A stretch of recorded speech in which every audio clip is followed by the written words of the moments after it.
Hello dear student, very welcome to our YouTube channel. This is Rashmi Singh. आप सभी का YouTube channel में बहुत बहुत स्वागत है। और हम सॉल्व करा रहे थे यूपीएससी एंड यूपीपीसीएस का मॉक टेस्ट, जिसमें हम 50 क्वेश्चन करा दिए थे।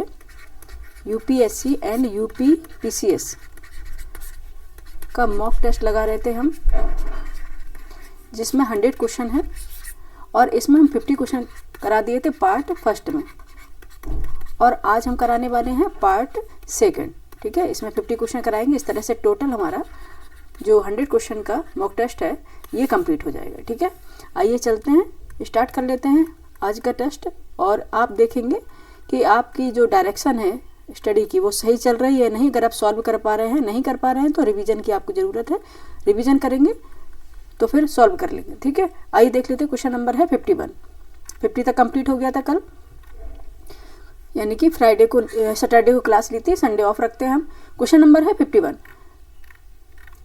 वर्ष 2025 के भौतिकी के नोबेल पुरस्कार के संबंध में निम्नलिखित में से कौन सा या कौन से कथन सही है। ठीक है, 2025 के भौतिक का जो नोबेल पुरस्कार मिला है उसमें से कौन सी स्टेटमेंट सही है, उसके रिगार्डिंग यह पूछा गया है। फर्स्ट है, यह पुरस्कार जॉन क्लार्क मिशेल, एच डेबोरेट और जॉन एम मोटिस को दिया गया है। ठीक है।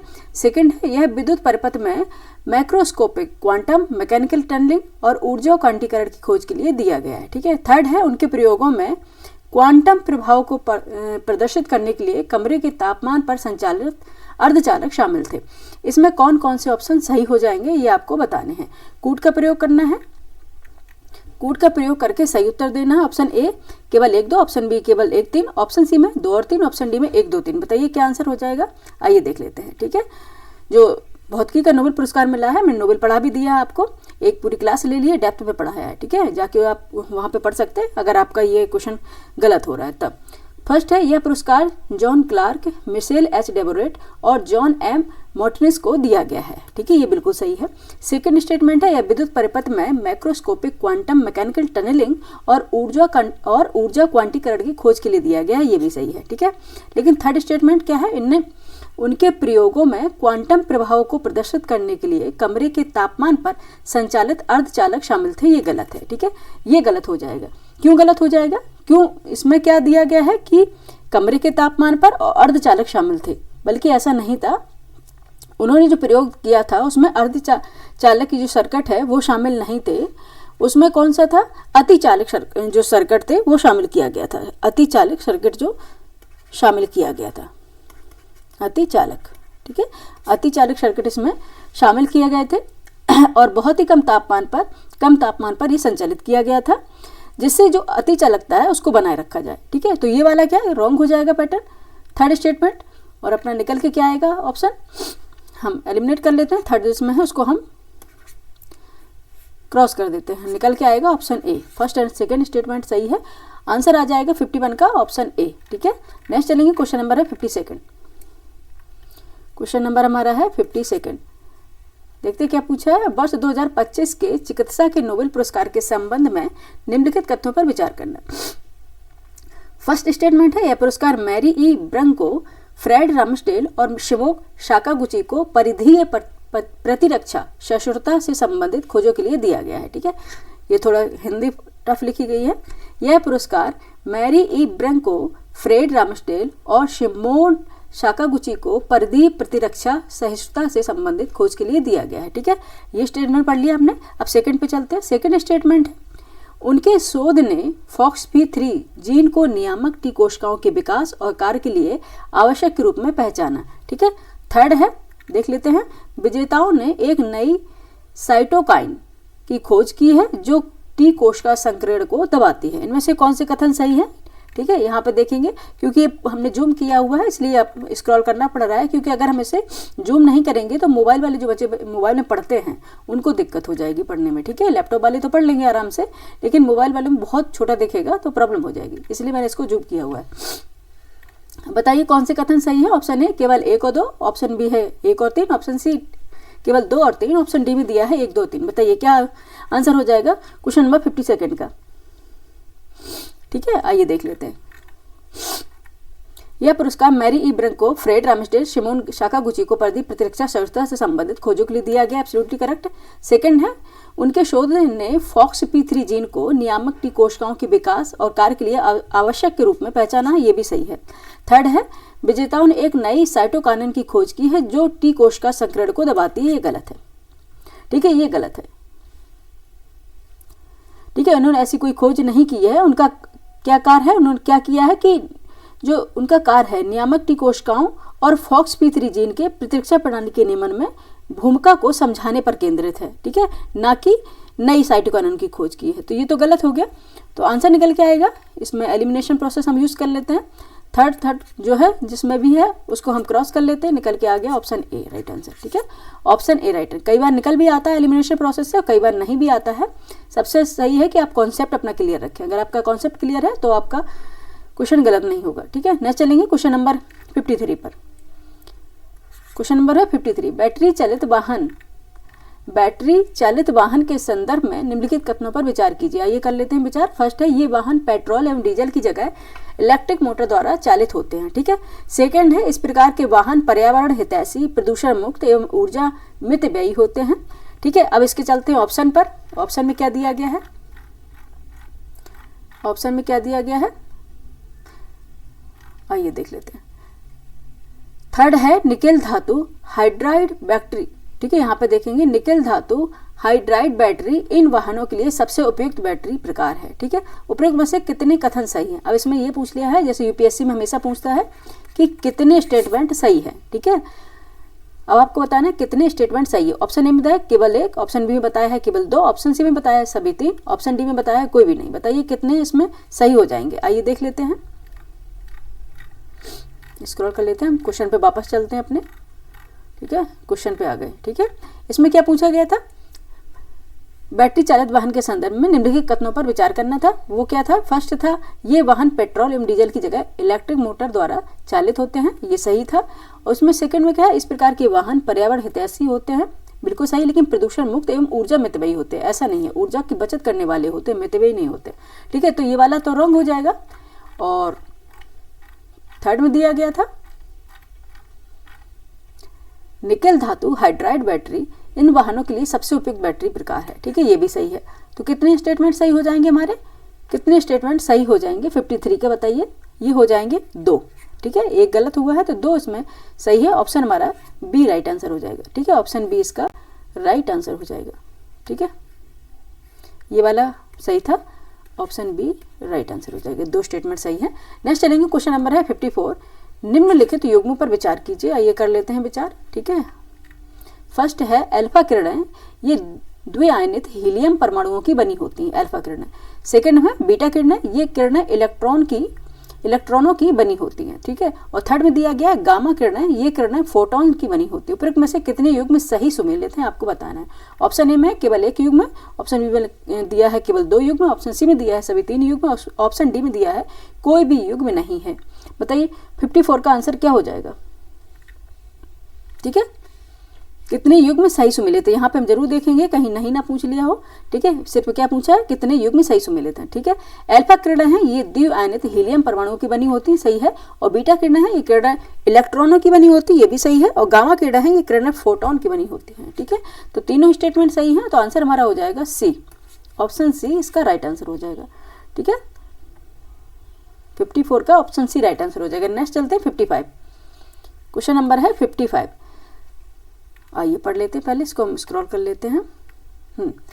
सरल टूल के बारे में निम्नलिखित कथनों पर विचार करना है। सरल टूल के बारे में निम्नलिखित कथनों पर विचार करना है। आइए कर लेते हैं। फर्स्ट है, इसे विज्ञान एवं प्रौद्योगिकी विभाग द्वारा विकसित किया गया। ठीक है, सेकंड है, यह सार्वजनिक प्रसार के लिए वीडियो और पॉडकास्ट जैसी सामग्री तैयार करता है। और थर्ड है, यह डीप टेक, स्टार्टअप और वैश्विक अनुसंधान एवं विकास नेतृत्व को बढ़ावा देने की एक व्यापक पहल का हिस्सा है। ठीक है, ऊपर दिए गए कथनों में से कौन से कथन सही हैं, आपको बताना। Option A, option B, option C, option D, बताइए क्या राइट आंसर हो जाएगा। क्वेश्चन नंबर है 55 का। ठीक है, 55 का राइट आंसर बताइए क्या हो जाएगा। आइए देख लेते हैं। इसे विज्ञान एवं प्रौद्योगिकी विभाग द्वारा विकसित किया गया है, ये बताया गया। ठीक है, ठीक है, यहाँ पे ये गलत हो जाएगा। ठीक है, यहाँ पे ये गलत हो जाएगा। सबसे पहले देखिए तो सरल किसे बोला गया है, सरल टूल। ठीक है, ये हिंदी में लिखा है इसलिए आपको समझ में नहीं आ रहा है। सरल टूर है सरलीकृत और स्वचालित अनुसंधान, प्रवर्धन व अधिगमन। ठीक है, इसको बोलते हैं सरलीकृत व स्वचालित अनुसंधान, प्रवर्धन एवं अधिगम। ठीक है, इसको किसने संचालित किया है, किसने विकसित किया है?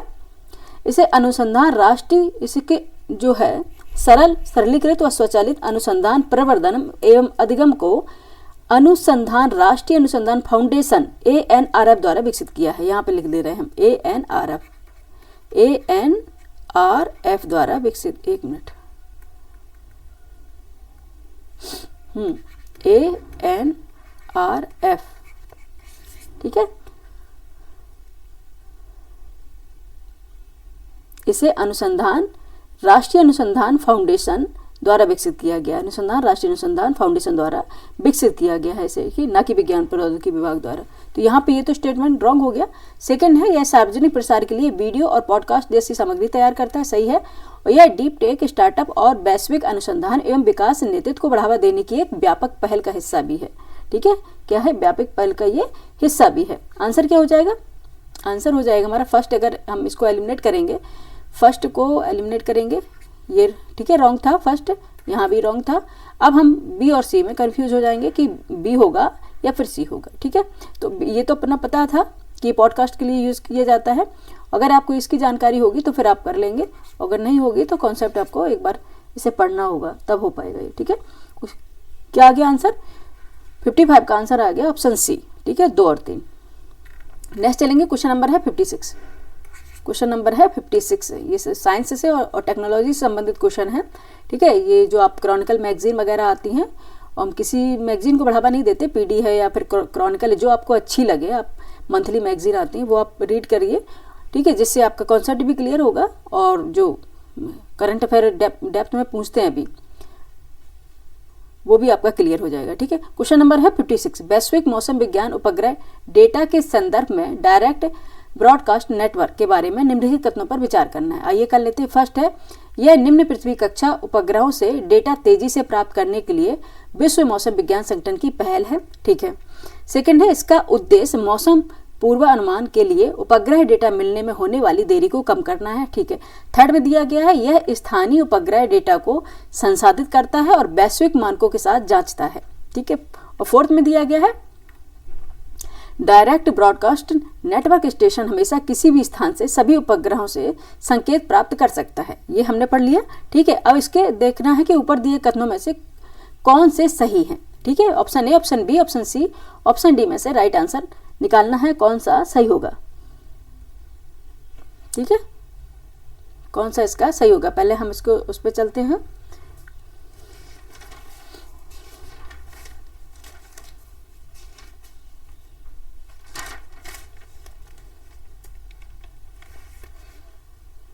क्वेश्चन नंबर था 56। ठीक है, इसका स्क्रॉल करना होगा, इसलिए हम अपने बुक में देख लेते हैं।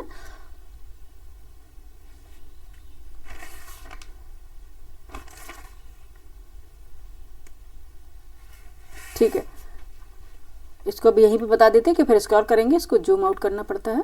आइए देख लेते हैं। यह निम्न पृथ्वी कक्षा उपग्रहों से डेटा तेजी से प्राप्त करने के लिए विश्व मौसम विज्ञान संगठन की पहल है। ये सही है। ठीक है। इसका उद्देश्य मौसम पूर्वानुमान यानी कि मौसम के पहले पूर्वानुमान के लिए उपग्रह डेटा मिलने में होने वाली देरी को कम करना है। जैसे मौसम अच्छा है या फिर खराब जो भी है, उससे पहले चेतावनी देना। थर्ड है, यह स्थानीय उपग्रह डेटा को संसाधित करता है और वैश्विक मानकों के साथ जांचता है। ये भी सही है। लेकिन फोर्थ स्टेटमेंट में क्या दे दिया है? फोर्थ स्टेटमेंट दे दिया है, डायरेक्ट ब्रॉडकास्ट नेटवर्क स्टेशन हमेशा किसी भी स्थान से सभी उपग्रहों से संकेत प्राप्त कर सकता है। ये गलत है। ठीक है, ये गलत है। क्यों गलत है? कि स्थानीय डायरेक्ट ब्रॉडकास्ट स्टेशन केवल तभी उपग्रह संकेत प्राप्त कर सकता है जब उपग्रह स्टेशन के ऊपर या दृश्य सीमा में हो, इसका वैश्विक कवरेज नहीं होता। ठीक है, वैश्विक कवरेज नहीं है इसका। ठीक है, तो ये रॉन्ग हो गया, तो ये फोर्थ रॉन्ग हो जाएगा। तो हम यहाँ पे इसको एलिमिनेट कर लेंगे। फोर्थ जहाँ पे ये एलिमिनेट कर लेंगे, ये होगा नहीं। ठीक है, अब चलते हैं हम इसको।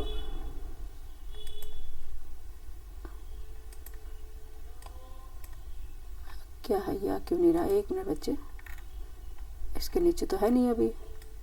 हाँ, ये हो तो गया। आइए ऑप्शन पे चल लेते हैं अभी। हाँ, इसके ऑप्शन पे पहुंचते हैं। ठीक है, ये ऑप्शन ठीक है। और ये फोर्थ था, इसको भी हम एलिमिनेट कर देते हैं। ठीक है, ये भी हम क्रॉस करेंगे, ये भी नहीं होगा। ऑप्शन क्या था? सी, ऑप्शन सी इसका राइट आंसर हो जाएगा। 56 का ऑप्शन सी राइट आंसर हो जाएगा। नेक्स्ट चलेंगे, क्वेश्चन नंबर है 57। प्रकाश आधारित कंप्यूटिंग के संदर्भ में निम्नलिखित कथनों पर विचार कीजिए। ठीक है, फर्स्ट है, यह डेटा को संसाधित करने और प्रसारित करने के लिए इलेक्ट्रॉनों की जगह फोटोन का उपयोग करता है। ठीक है, प्रकाश आधारित कंप्यूटिंग के संबंध में आपको बताना है।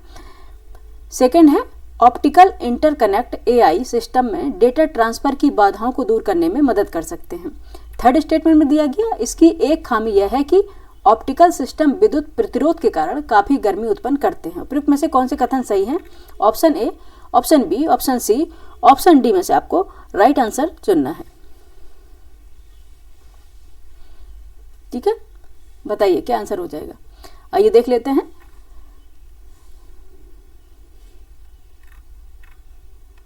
ठीक है, यह डेटा को संसाधित करने और प्रसारित करने के लिए इलेक्ट्रॉनों की जगह फोटोनों का प्रयोग करता है, ये सही है। ऑप्टिकल इंटरकनेक्ट एआई सिस्टम में डेटा ट्रांसफर की बाधाओं को दूर करने में मदद भी कर सकते हैं। लेकिन थर्ड स्टेटमेंट में कहा है, इसकी एक खामी यह है कि ऑप्टिकल सिस्टम विद्युत प्रतिरोध के कारण काफी गर्मी उत्पन्न करती है, ये रॉन्ग हो जाएगा। कौन से कथन सही है यहाँ जरूर देख लेना है।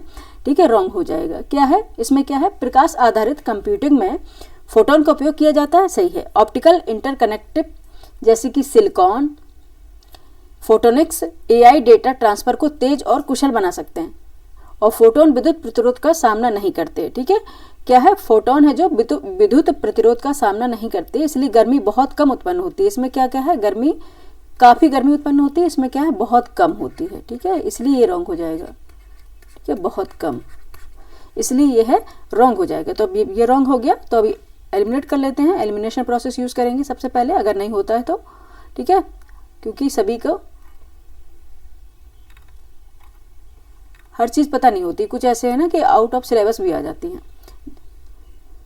थर्ड गलत है ना, यहाँ पे थर्ड, यहाँ पे थर्ड, ये रॉन्ग, दोनों ही जाएंगे।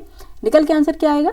ऑप्शन ए। ठीक है, इसमें काम आ गया। ठीक है, एलिमिनेशन प्रोसेस इसमें काम आ गया। ऑप्शन ए राइट आंसर हो जाएगा। ठीक है, ऑप्शन ए इसमें राइट आंसर हो जाएगा। नेक्स्ट चलेंगे, क्वेश्चन नंबर है 58 पे। क्वेश्चन नंबर है 58। डीएनए की संरचना को सही ढंग से वर्णित करता है। डीएनए की संरचना को सही ढंग से वर्णित करता है, क्या करता है? आइए देख लेते हैं। फर्स्ट है, यह दो पॉलीन्यूक्लियोइड, ठीक है, यह दो पॉलीन्यूक्लियोटाइड चैन से मिलकर डबल हेलिक्स बनाता है। ठीक है, सेकंड है, इसके प्रत्येक न्यूक्लियोटाइड में शुगर राइबोज होता है। ठीक है, थर्ड में है, इसमें एडेनिल थाइमिन से और हाइड्रोजन बॉन्ड के जरिए जुड़ता है। फोर है साइटोसिन ग्वानिन से आयनिक बॉन्ड के जरिए जुड़ता है। सही उत्तर आपको बताना है। Option A, option B, option C, option D में से क्या राइट आंसर हो जाएगा, ये आपको बताना है। ठीक है, ठीक है, इसमें यह दो पॉलीन्यूक्लियोटाइड चैन से मिलकर डबल हेलिक्स बनाता है। ठीक है, ये सही है। ठीक है, डीएनए, इसके प्रत्येक न्यूक्लियोटाइड में शुगर राइबोज होता है, गलत है। ठीक है, ये गलत है। ठीक है, इसके जो शुगर डीऑक्सीराइबोज होता है वो किस में होता है? आरएनए में होता है। ठीक है, राइबोज ये आरएनए में होता है, डीएनए में नहीं होता है। ठीक है, और इसमें एडेनिन थाइमिन से हाइड्रोजन बॉन्ड के जरिए जुड़ता है, ये सही है। ठीक है, फोर्थ है साइटोसिन ग्वानिन, जो साइटोसिन है ग्वानिन से आयनिक बॉन्ड के जरिए जुड़ता है। ठीक है, जो एडेनिन है थाइमिन के साथ हाइड्रोजन बॉन्ड के जरिए जुड़ता है। ठीक है, जो एडेनिन है ग्वानिन के साथ ना थाइमिन के कारण, जो थाइमिन के साथ हाइड्रोजन बॉन्ड के जरिए जुड़ता है, ना कि ग्वानिन के साथ जुड़ता है, इसलिए ये भी गलत हो जाएगा। ठीक है, याद रखिए, जो एडेनिन है थाइमिन के साथ हाइड्रोजन बॉन्ड के जरिए जुड़ता है, और जो साइटोसिन है वो ग्वानिन से भी हाइड्रोजन बॉन्ड के जरिए जुड़ता है, और लेकिन आयनिक बॉन्ड से नहीं जुड़ता। ठीक है, ये याद रखना है। तो ये रॉन्ग हो जाएगा। तो निकल के आंसर क्या आ जाएगा? निकल के आंसर देख लेंगे, हमारा क्या आएगा? फर्स्ट सही है एंड थर्ड सही है। ठीक है, फर्स्ट एंड थर्ड सही है। ऑप्शन ए इसका राइट आंसर हो जाएगा। ठीक है, क्वेश्चन नंबर 58 का है, ऑप्शन ए राइट आंसर हो जाएगा। नेक्स्ट चलेंगे, क्वेश्चन नंबर 59। ठीक है, याद रखिएगा, डीएनए है दो पॉलीन्यूक्लियोटाइड चैन से बना होता है जो डबल हेलिक्स बनाते हैं। इसमें शुगर डीऑक्सीराइबोज होता है, राइबोज नहीं, जो राइबोज होता है वो आरएनए में होता है, और एडेनिन थाइमिन के साथ हाइड्रोजन बॉन्ड के जरिए जुड़ता है, और साइटोसिन ग्वानिन से भी हाइड्रोजन बॉन्ड के जरिए जुड़ता है, और आयनिक बॉन्ड से नहीं जुड़ता है। ठीक है, नेक्स्ट चलते हैं, क्वेश्चन नंबर है 59। क्वेश्चन नंबर है 59। एक पूर्ण चंद्र ग्रहण के लिए निम्नलिखित में से कौन सा संरेखण आवश्यक है? ऑप्शन ए है चंद्रमा पृथ्वी सूर्य। आपको बताना है अगर पूर्ण चंद्र ग्रहण होना है तो किसके एक सीधी रेखा में होना जरूरी है, ठीक है। ऑप्शन ए है चंद्रमा पृथ्वी सूर्य, ऑप्शन बी है पृथ्वी चंद्रमा सूर्य, ऑप्शन सी है सूर्य पृथ्वी चंद्रमा, ऑप्शन डी है सूर्य चंद्रमा पृथ्वी। बताइए 59 का आंसर क्या हो जाएगा, ठीक है। सिंपल सा ऑप्शन है कि क्या होगा कि एक अगर पूर्ण चंद्र ग्रहण पड़ता है तो पृथ्वी सूर्य और चंद्रमा के बीच में होती है, ठीक है। पृथ्वी क्या होती है, सूर्य और चंद्रमा के बीच में होती है, और सूर्य की सीधी रोशनी चंद्रमा तक नहीं पहुंचती, ठीक है। और यही जो संरेखा बनता है, जो पृथ्वी की छाया बनती है किस पे, चंद्रमा पर, ठीक है। तो क्या हो जाता है, चंद्र ग्रहण हो जाता है, सूर्य की रोशनी नहीं पहुंच पाती। ऑप्शन क्या हो जाएगा, सी। ये सूर्य है, ये पृथ्वी है, ये चंद्रमा है, ठीक है। ये पृथ्वी, अगर सूर्य की रोशनी पृथ्वी के द्वारा ढक ली जाती है, चंद्रमा तक नहीं पहुंच पाती, तब क्या हो जाता है, पूर्ण चंद्र ग्रहण होता है, ठीक है। ऑप्शन सी राइट आंसर हो जाएगा, ठीक है। 59 का क्या है, ऑप्शन सी राइट आंसर होगा। नेक्स्ट चलेंगे, क्वेश्चन नंबर है 60। निम्नलिखित में से कौन से तत्व सामान्यतः प्रोटीन में पाए जाते हैं, ठीक है। निम्नलिखित में से कौन से तत्व यानी कि एलिमेंट्स सामान्यतः प्रोटीन में पाए जाते हैं। फर्स्ट देखेंगे कार्बन, सेकंड है नाइट्रोजन, थर्ड है सल्फर, फोर्थ है फास्फोरस। सही उत्तर चुनिए, option A, option B, option C, option D में से आंसर बताइए।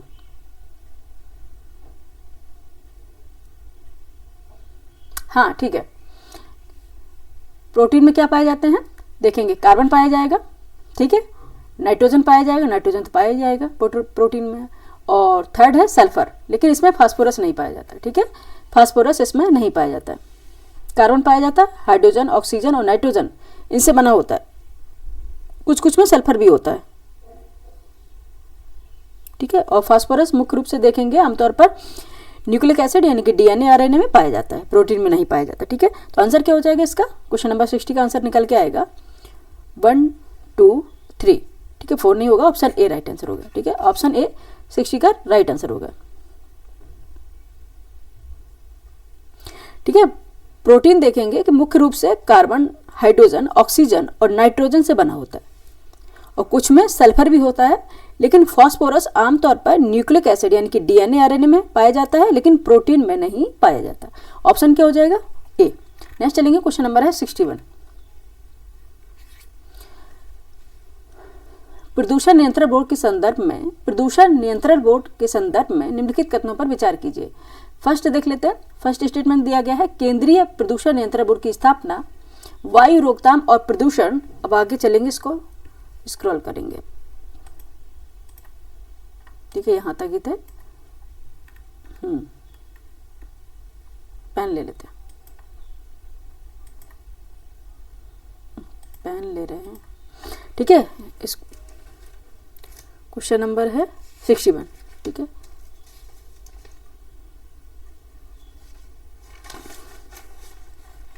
क्वेश्चन क्या था, प्रदूषण नियंत्रण बोर्ड के संदर्भ में निम्नलिखित कथनों पर विचार करना है। फर्स्ट स्टेटमेंट दिया गया था, केंद्रीय प्रदूषण नियंत्रण बोर्ड की स्थापना वायु रोकथाम और प्रदूषण नियंत्रण अधिनियम 1981 के तहत की गई थी। सेकंड स्टेटमेंट में दिया गया है, प्रत्येक राज्य का अपना राज्य प्रदूषण नियंत्रण बोर्ड है या केंद्र शासित प्रदेशों में प्रदूषण नियंत्रण समिति है। ऊपर दिए गए कथनों में से कौन से कथन सही है आपको बताना, option A, option B, option C, option D में से राइट आंसर बताना है क्या होगा, ठीक है।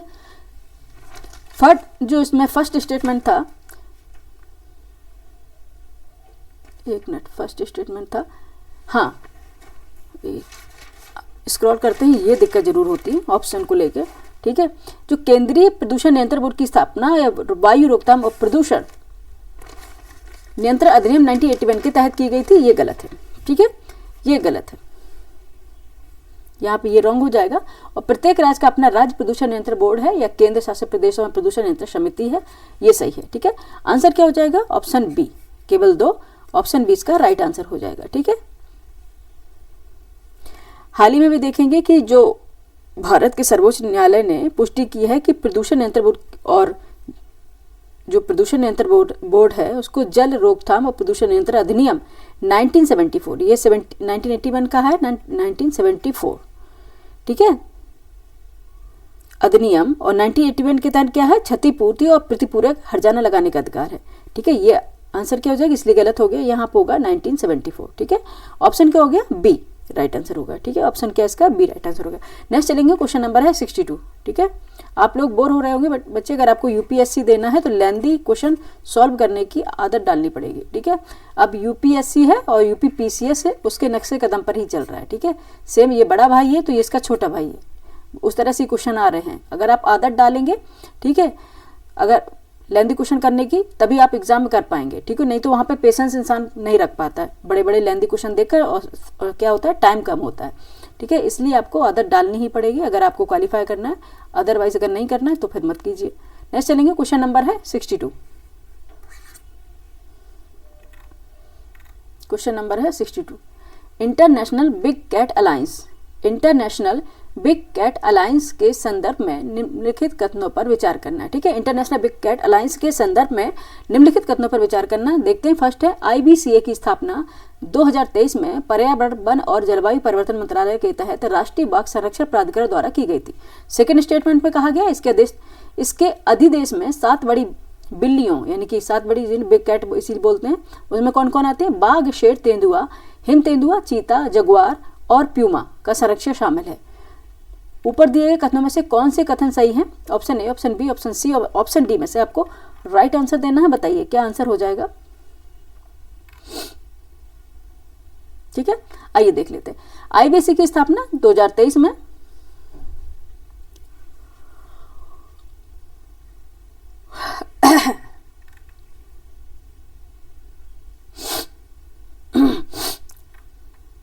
हाँ, IBC की स्थापना 2023 में पर्यावरण, वन और जलवायु परिवर्तन मंत्रालय के तहत राष्ट्रीय बाघ संरक्षण प्राधिकरण द्वारा की गई थी। Absolutely correct. सेकंड स्टेटमेंट है, इस अधिदेश में 7 बड़ी बिल्लियों, बाघ है, शेर है, तेंदुआ है, हिम है यानी हिम तेंदुआ है, चीता है, जगुआर है और प्यूमा। ठीक है, जगुआर गाड़ी भी आती है, जगुआर और प्यूमा, इनका संरक्षण शामिल है। ठीक है, ये दोनों ही सही कथन है, दोनों ही कथन सही है। आंसर हमारा निकल के क्या आ जाएगा? Option C. ऑप्शन सी इसका राइट आंसर हो जाएगा। ठीक है, ऑप्शन सी क्या है? इसका राइट आंसर हो जाएगा। 7 बड़ी बिल्लियों, जिसमें कौन कौन से आता है? बाघ, शेर, तेंदुआ, हिम तेंदुआ, चीता, जगुआर और प्यूमा। ठीक है, नेक्स्ट चलेंगे, क्वेश्चन नंबर है 63। ठीक है, स्लॉथ भालू के संबंध में निम्नलिखित कथनों पर विचार कीजिए। ठीक है, स्लॉथ का जैसे कि नाम बोलती है, आपके एक पिक्चर आ गई होगी दिमाग में। ठीक है, कौन सा? आलसी बहुत होता है ना, स्लॉथ। ठीक है, स्लॉथ डियर। इसको स्लॉथ भालू के संबंध में निम्नलिखित कथनों पर विचार करना है। फर्स्ट है, यह केवल भारत में पाए जाते हैं। सेकंड है, इन्हें IUCN की लाल सूची के संकटग्रस्त के रूप में सूचीबद्ध किया गया है। ठीक है, थर्ड है, ये वन्य जीव संरक्षण अधिनियम 1972 की अनुसूची फर्स्ट के अंतर्गत संरक्षित और साइट्स परिशिष्ट फर्स्ट में शामिल है। उपयुक्त में से कौन से कथन सही है?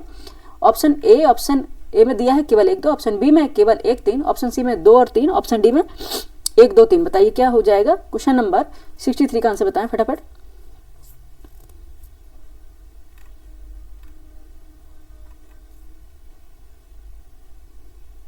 हाँ, ठीक है, इसमें कहा गया है कि यह केवल भारत में पाए जाते हैं, यहाँ पर रॉन्ग हो जाएगा। ठीक है, यहाँ पे ये रॉन्ग हो जाएगा, क्योंकि ये केवल जो स्लॉथ डियर हैं, ये केवल स्लॉथ डियर कि स्लॉथ भालू, ये केवल भारत में नहीं पाए जाते। कहाँ कहाँ पाए जाते हैं? ये भारत में तो पाए ही जाते हैं, साथ में श्रीलंका में भी पाए जाते हैं। भारत में, श्रीलंका में, नेपाल में। ठीक है, भारत, श्रीलंका में और नेपाल के कुछ हिस्सों में ये पाए जाते हैं। ये IUCN के अनुसार संकटग्रस्त हैं और भारतीय कानून अनुसूची फर्स्ट और साइट्स परिशिष्ट फर्स्ट के अंतर्गत संरक्षित हैं। ठीक है, तो ये दोनों ही सही हैं। 2 एंड 3 आंसर अपना क्या हो जाएगा? 2 and 3 option C. Option C इसका राइट आंसर हो जाएगा। Option C is the right answer of this question. Next question देखते हैं क्या है। नेक्स्ट क्वेश्चन है हमारा 64। भारत में एशियाई शेरों की आबादी के संबंध में निम्नलिखित कथनों पर विचार कीजिए। ठीक है, आइए कर लेते हैं विचार। फर्स्ट है, 2015 और 2025 के बीच एशियाई शेरों की आबादी में 70% से अधिक की वृद्धि हुई है। सेकंड स्टेटमेंट पे दिया गया, वर्तमान में 80% से अधिक शेर गिर राष्ट्रीय उद्यान के मुख्य क्षेत्र में निवास करते हैं। थर्ड में दिया गया है कि अमरेली जिले में शेरों की सबसे अधिक संख्या दर्ज की गई है। ठीक है, और देख लेते हैं और भी कोई स्टेटमेंट है क्या इसके रिगार्डिंग, क्वेश्चन के रिगार्डिंग। ठीक है, देख लेते हैं अगर कोई स्टेट नहीं है। ठीक है, अब केवल क्या बताया गया है, इन कथनों में से कौन से कथन सही हो जाएंगे। ठीक है, कौन से कथन सही हो जाएंगे, आइए देख लेते हैं।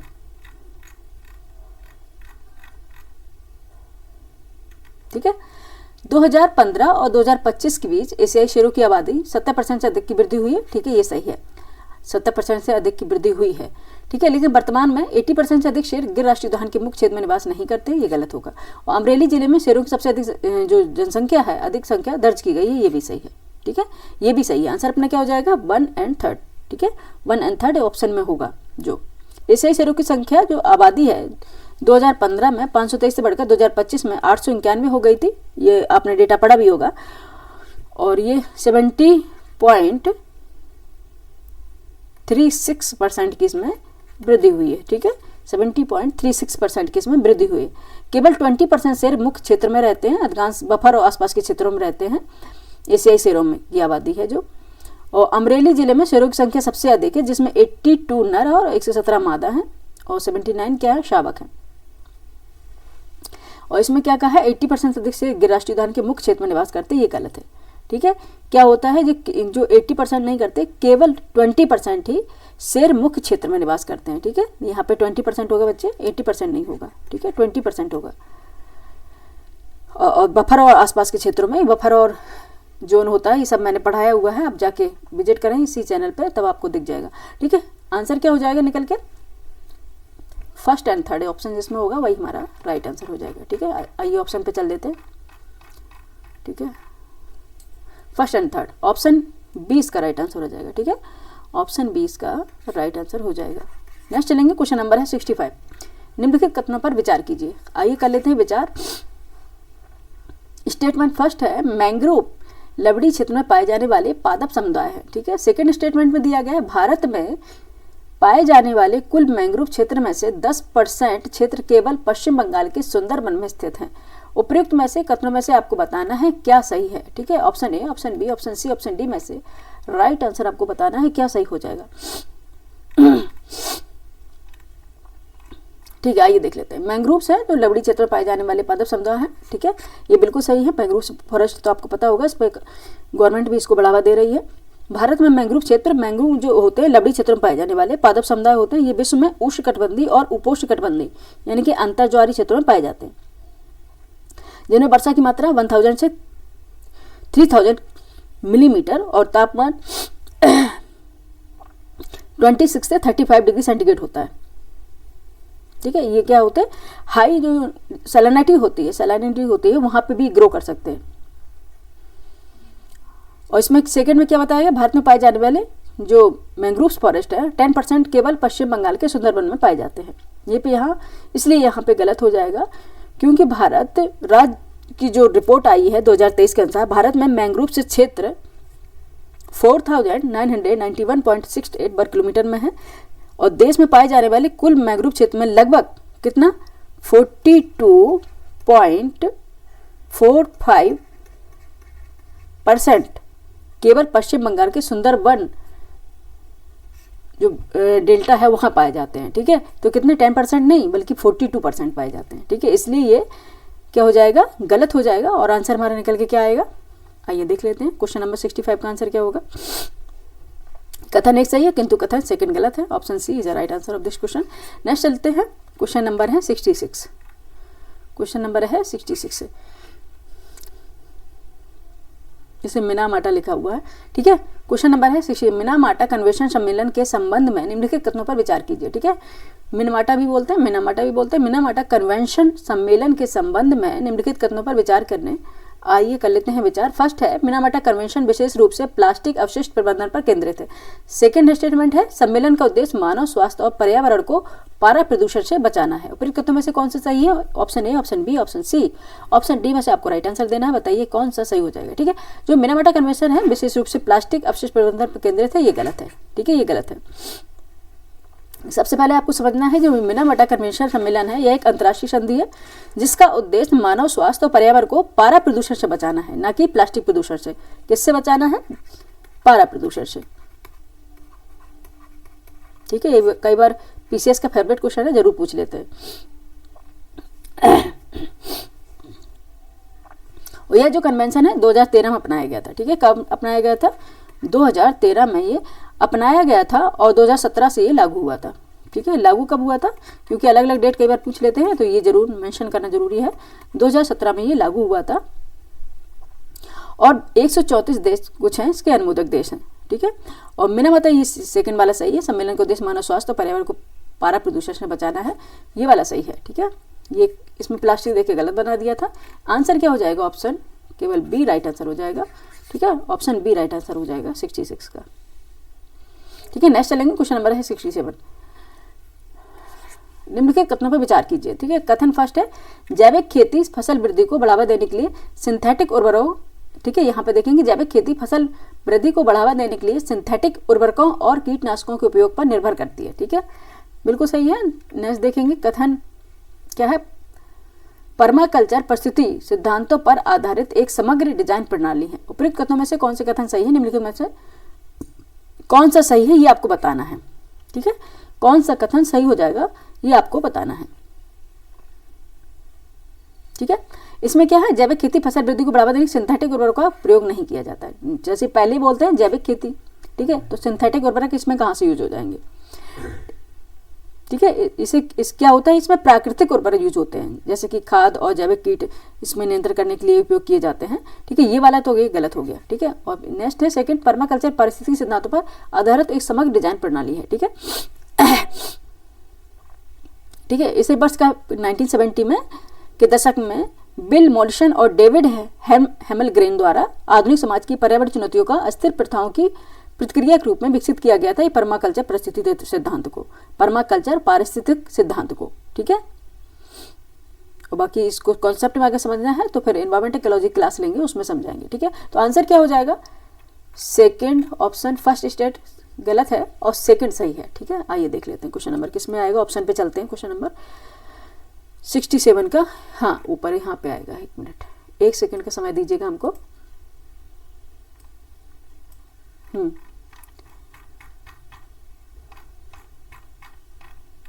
हाँ, ऑप्शन क्या है, कथन 1 सही था किंतु कथन सेकंड गलत था। पहले ले लेते पहले। ठीक है, ऑप्शन डी राइट आंसर हो जाएगा। ठीक है, नेक्स्ट चलेंगे, क्वेश्चन नंबर है 68।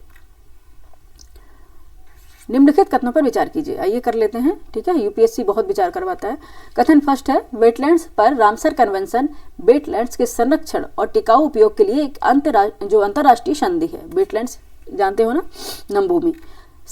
और कथन सेकंड है यह सम्मेलन समुद्री जैव विविधता के संरक्षण पर केंद्रित है। उपयुक्त कथनों के संबंध में आपको आंसर बताना है कौन सा सही होगा, option B, option C, option D, option और सी में से क्या राइट आंसर हो जाएगा।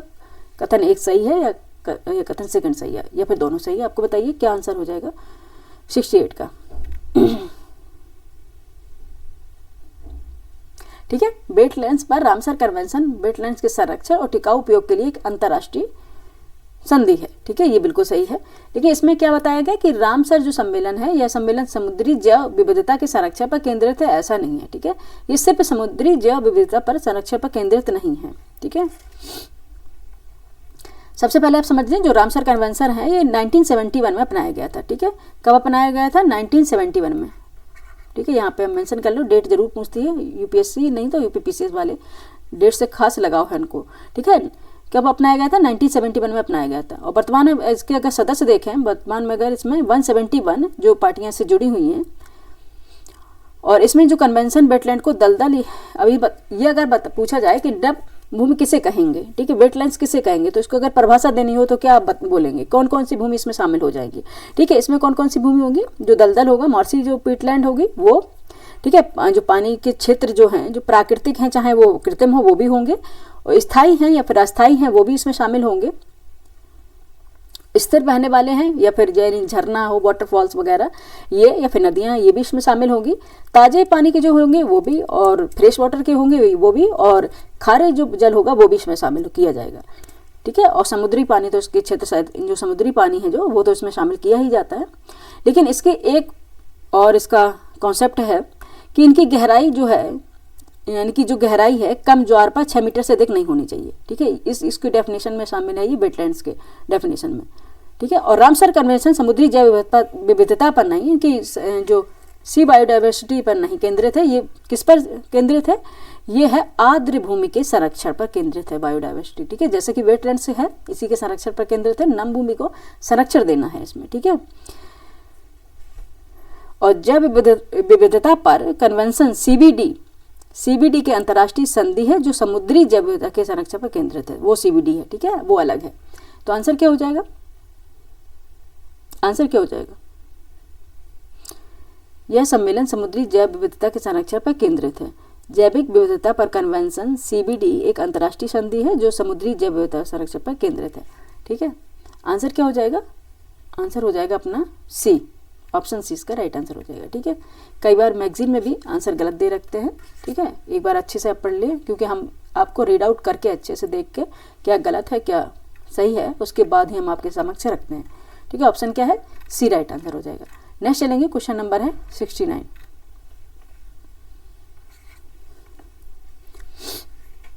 ठीक है, आप समझ गए ना कि कई बार ये पूछ लिया जाता है वेटलैंड्स में कि सिर्फ ये वाली भूमि शामिल होगी या फिर ये वाली भूमि शामिल होगी। तो आप अगर आप इसमें आपके दलदली दे दी है या नदियाँ दे दी तो वो सभी प्रकार की इसमें भूमि शामिल होंगी, चाहे वो कृत्रिम रूप से हो, ठीक है, या फिर प्राकृतिक हो। नेक्स्ट चलेंगे, क्वेश्चन नंबर है 69। किगाली समझौते के बारे में निम्नलिखित कथनों पर विचार करना है, ठीक है। किगाली जो समझौता हुआ है उसके बारे में आपको क्या करना है, विचार करना है। फर्स्ट है, यह समझौता किगाली रवांडा में अपनाया गया था और इसका उद्देश्य हाइड्रोफ्लोरोकार्बन यानी कि HFC को चरणबद्ध तरीके से समाप्त करना है, ठीक है। और HFC ग्रीन हाउस गैस है जो ग्लोबल वार्मिंग में योगदान करती है। और थर्ड है, किगाली समझौता प्लास्टिक कचरे को कम करने पर केंद्रित है। बताइए उपयुक्त में से कितने कथन सही हो जाएंगे, ठीक है, उपयुक्त में से कितने कथन इसके सही हो जाएंगे।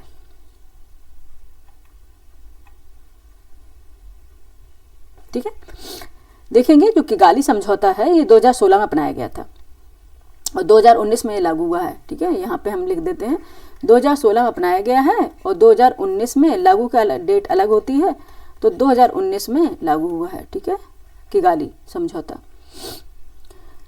और समझौते का उद्देश्य क्या था, HFC के उत्पादन और खपत को चरणबद्ध तरीके से कम करना, ठीक है। ठीक है, ये क्या होती है, जो गैस है ये ग्लोबल वार्मिंग में पार्टिसिपेट करती है, ठीक है। इसको क्या है, चरणबद्ध तरीके से कम करना था। HFC यानी कि हाइड्रोफ्लोरोकार्बन का उपयोग किसमें किया जाता है, प्रशीतन के लिए किया जाता है, एयर कंडीशनिंग में होता है, फोम ब्लोइंग सहित विभिन्न अनुप्रयोगों में इसका यूज किया जाता है, ठीक है। HFC को बहुत सी शक्तिशाली ग्रीन हाउस गैस है और उनकी उससे जो ग्लोबल वार्मिंग की क्षमता है कार्बन डाइऑक्साइड से हजारों गुना अधिक है, ठीक है। जो कार्बन डाइऑक्साइड है उससे हजारों गुना इसकी क्षमता है, ग्लोबल वार्मिंग में योगदान देती है। और जो इसमें दिया गया है लास्ट में, किगाली समझौता प्लास्टिक कचरे को कम करने पर केंद्रित है, ये गलत है।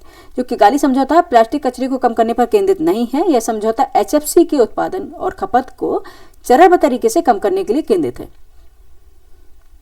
ठीक है। और जो ग्रीन हाउस गैस में क्या करती है, मुख्य रूप से ये योगदान करती है HFC, ठीक है। तो यहाँ पे हम ये से कर देंगे क्रॉस, ये गलत है और सेकंड सही है, फर्स्ट जो है ये सही है। 2016 में ये लाया गया था और 2019 में ये लागू किया गया, ठीक है।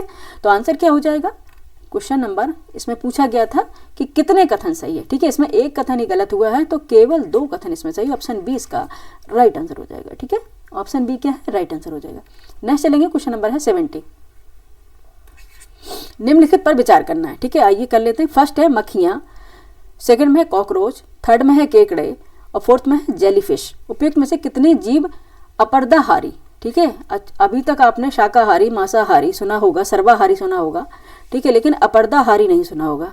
अपरदाहारी कहलाते हैं, बताइए अपरदाहारी कहलाते हैं। ऑप्शन ए केवल 1, ऑप्शन बी में केवल 2, ऑप्शन सी केवल 3, ऑप्शन डी सभी 4, ठीक है। पहले तो ये समझ लेते हैं अपरदाहारी होता क्या है, ठीक है। अपरदाहारी क्या होता है, वो जीव होते हैं जो कूड़े कचरे जैसे जो जैविक अपशिष्ट, मलबे और सूखे मल आदि का सेवन करते हैं, उनको डिकम्पोस्ट करते हैं, ठीक है। तो इनको बोलते हैं अपरदाहारी, ठीक है। ये भी मैंने भी फर्स्ट टाइम इसको लग रहा था, अपशिष्ट वगैरह डिकम्पोज वगैरह जो जीव करते हैं वो तो सुना था, लेकिन अपरदाहारी पहली बार सुना है, ठीक है। क्या होते हैं, इनको बोलते हैं अपरदाहारी। जिनमें कौन कौन से आते हैं, मक्खियाँ आते हैं, कॉकरोच आते हैं, केकड़े आते हैं, केचुए आते हैं, दीमक आती है और काष्ठ चींटी आती है। काष्ठ मीन्स, काष्ठ क्या होता है, लकड़ी, ठीक है, काष्ठ मीन्स लकड़ी, काष्ठ चींटी आती है, ठीक है। आंसर क्या हो जाएगा इसमें, मक्खियां हैं, कॉकरोच है, केकड़े हैं, जेलीफिश इसमें शामिल नहीं है, ठीक है, जेलीफिश इसमें शामिल नहीं है। फर्स्ट सेकंड थर्ड कितने हैं, 3 हैं, ठीक है, केवल 3। ऑप्शन सी इसका राइट आंसर हो जाएगा, ठीक है। देखेंगे अपर्दाहारी और अपघटक दोनों ही मृत एवं जो सड़े गले पदार्थ हैं उनके विघटन करते हैं, डिकम्पोज करते हैं, ठीक है, और उससे क्या करते हैं, एनर्जी रिसीव करते हैं, एनर्जी इनको प्राप्त करते हैं।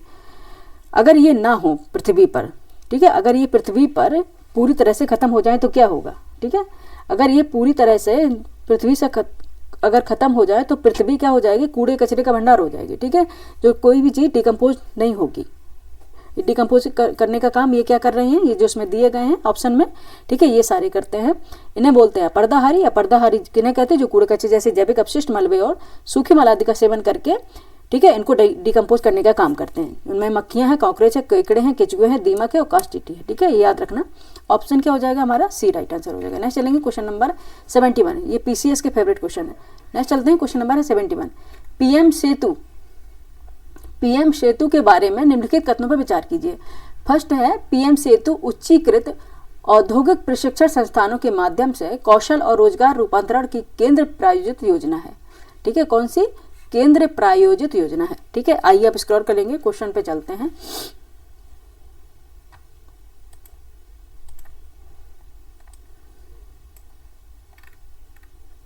सेकंड ऑप्शन पे क्या है, सेकंड ऑप्शन में पूछा गया है, हाँ, पीएम सेतु आईटीआई पारिस्थितिकी तंत्र को पुनर्परिभाषित करती है, इन्हें सरकारी स्वामित्व के अंतर्गत उद्योग प्रबंधन संस्थान के रूप में विकसित करने पर लक्षित है। ये करंट अफेयर से संबंधित क्वेश्चन है। थर्ड है, यह योजना विश्व बैंक तथा एशियाई विकास बैंक से वैश्विक सहवित्त पोषित है, ठीक है। और फिफ्थ में दिया गया है, पीएम सेतु योजना के कार्यान्वयन के पहले चरण में पटना और दरभंगा के औद्योगिक प्रशिक्षण संस्थानों को चुना गया है। उपयुक्त कथनों में से कितने सही हैं, केवल 1 ऑप्शन ए में दिया है, केवल 2 ऑप्शन बी में दिया गया, केवल 3 ऑप्शन सी में दिया गया और सभी 4 ऑप्शन डी में दिया गया है। बताइए क्वेश्चन नंबर 71 का आंसर क्या हो जाएगा, ठीक है, क्या हो जाएगा, सभी 4, ठीक है। ये इन्फॉर्मेशन देने के लिए क्वेश्चन बनाया है। कई बार आयोग सिर्फ अवेयर करने के लिए यानी इन्फॉर्मेटिव जो क्वेश्चन भी बनाता है, ठीक है। कई बार हम उलझे रह जाते हैं और सारे के सारे ऑप्शन उसमें सही होते हैं, ठीक है। क्या होते हैं, सारे के सारे ऑप्शन उसमें सही होते हैं, वो हमें पहचानना होता है। अगर आपने ये चीज़ पढ़ी होगी तो आप फट से इसे जान जाएंगे कि ये क्वेश्चन सही है, ठीक है। तो इसके आपको रीड आउट करना है डेप्थ में। प्रतियोगिता दर्पण जिससे हम ये कंटेंट पढ़ा रहे हैं, आप एक बार देखेंगे, अच्छी मैगजीन है। और फिर आपको जो अच्छी लगती है, आपको जो समझ में आए, वो मैगजीन एक मंथली जरूर पढ़िए, ठीक है। क्वेश्चन नंबर क्या है, आंसर डी हो जाएगा इसका राइट आंसर, ठीक है। पीएम सेतु एक केंद्र प्रायोजित योजना है, केंद्र के से चल रही ये योजना है। इसमें 60,000 करोड़ निवेश वाली इस योजना में प्रधानमंत्री नरेंद्र मोदी द्वारा 4 अक्टूबर 2025 को विज्ञान भवन नई दिल्ली में से लॉन्च किया गया है, ठीक है। कहाँ पे, नई दिल्ली में। नेक्स्ट चलेंगे, क्वेश्चन नंबर है 72। उच्चाधिकार प्राप्त मौद्रिक नीति, ठीक है, ये इकोनॉमिक्स से क्वेश्चन है। उच्चाधिकार प्राप्त मौद्रिक नीति मॉनेटरी पॉलिसी समिति निम्नलिखित में से किसका निर्धारण करती है, ठीक है। मौद्रिक नीति समझते हो, मॉनेटरी पॉलिसी निम्नलिखित में से किसका निर्धारण करती है। फर्स्ट है नीतिगत रेपो दर, सेकंड है मुद्रास्फीति लक्ष्य, थर्ड है सांविधिक तरलता अनुपात SLR और फोर्थ है बैंक दर, ठीक है। उपयुक्त में से कौन से सही है आपको बताना। ऑप्शन ए केवल 1 और 2, ऑप्शन बी केवल 1, option C first third and fourth, option D first second third and fourth सभी। बताइए क्या है क्वेश्चन नंबर 72 आंसर बताइए क्या हो जाएगा, ठीक है। क्या हो जाएगा, मौद्रिक नीति समिति निम्नलिखित में किसका निर्धारण करती है, केवल नीतिगत रेपो दर का निर्धारण करती है, ठीक है। ऑप्शन क्या हो जाएगा इसका, बी राइट आंसर हो जाएगा, ठीक है। ऑप्शन बी इसका राइट आंसर हो जाएगा। देखेंगे जो संशोधन हुआ था RBI अधिनियम 1934 की धारा 45 ZB, ठीक है। कौन सी धारा है, 45 ZB में। और अधिनियम कौन सा है, ये तो सभी जानते हैं, RBI अधिनियम 1934, ठीक है। 1934 की धारा 45 ZB में अधिकार प्राप्त 6 सदस्यीय जो मौद्रिक नीति समिति होती है, उसमें केंद्र सरकार द्वारा निर्धारित मुद्रास्फीति लक्ष्य को प्राप्त करने के लिए आवश्यक नीतिगत रेपो दर निर्धारण करती है, ठीक है। किसका करती है, केवल नीतिगत रेपो दर का निर्धारण करती है। बाकी जो सांविधिक तरलता अनुपात होता है यानी कि SLR RBI द्वारा निर्धारित किया जाता है, और जबकि बैंक दर RBI अधिनियम 1934 की धारा 49 के तहत, कौन सी है, 1934 की धारा 49 के तहत प्रकाशित की जाती है, ठीक है। RBI के द्वारा, RBI अधिनियम के द्वारा बैंक दर, ठीक है, ठीक है। इस जो दर होती है किसके अकॉर्डिंग, ये प्रकाशित की जाती है। इस दर को सीमांत स्थायी सुविधा, ठीक है, सीमांत स्थायी सुविधा दर के अनुरूप ही इसे भी प्रकाशित किया जाता है। ठीक है, जैसे कि सीमांत स्थायी सुविधा अगर नीतिगत रेपो दर में परिवर्तन होगा तो ये भी चेंज होती रहेगी। ठीक है, बैंक दर अपने आप ही बदल जाती है। अगर सीमांत स्थायी सुविधा ये वगैरह बदलेंगी तो बैंक दर भी स्वतः ही चेंज होती रहती है। ऑप्शन क्या हो जाएगा? बी। ठीक, सिर्फ नीतिगत रेपो दर है जो मौद्रिक नीति समिति के द्वारा है, इसका निर्धारण किया जाता है, बाकी सब आरबीआई के द्वारा किया जाता है। ठीक है, नेक्स्ट चलते हैं, क्वेश्चन नंबर है 73।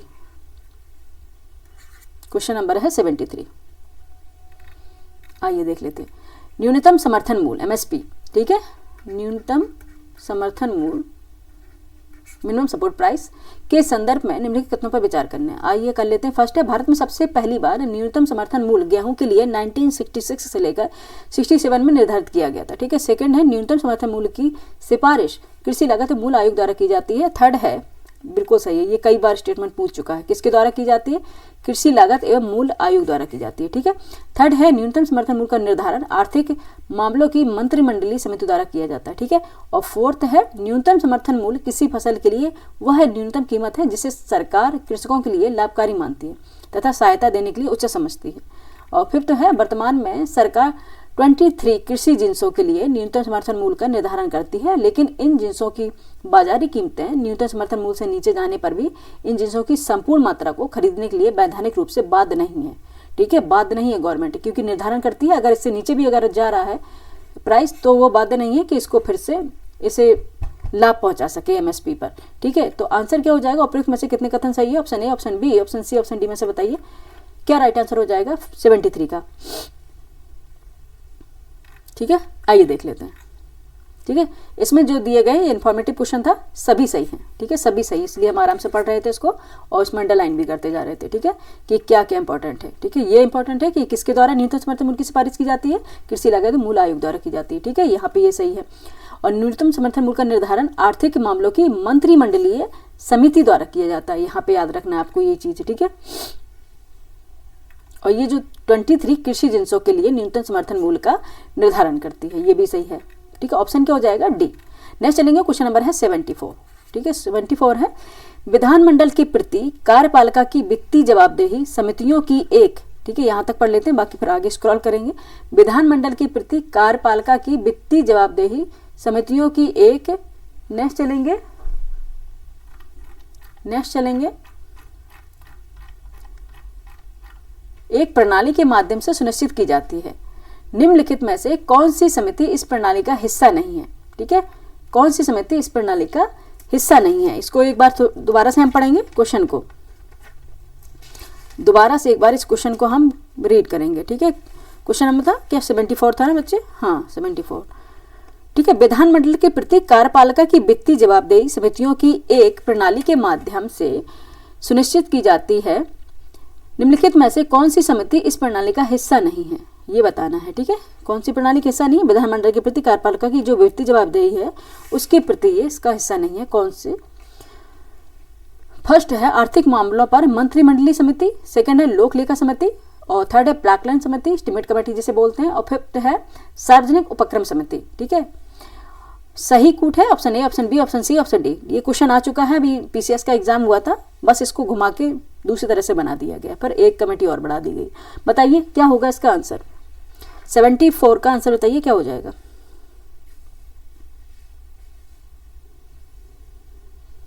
कौन सी समिति इस प्रणाली का हिस्सा नहीं है? यहाँ पे जरूर अंडरलाइन करेंगे, हिस्सा नहीं है। कौन सी नहीं है? लोक लेखा समिति, प्राक्कलन समिति और सार्वजनिक उपक्रम समिति। ये तीनों क्या है? वित्तीय समितियां हैं। ये पीसीएस में पूछा गया था ना, तीनों ही क्या थी? वित्तीय समितियां हैं।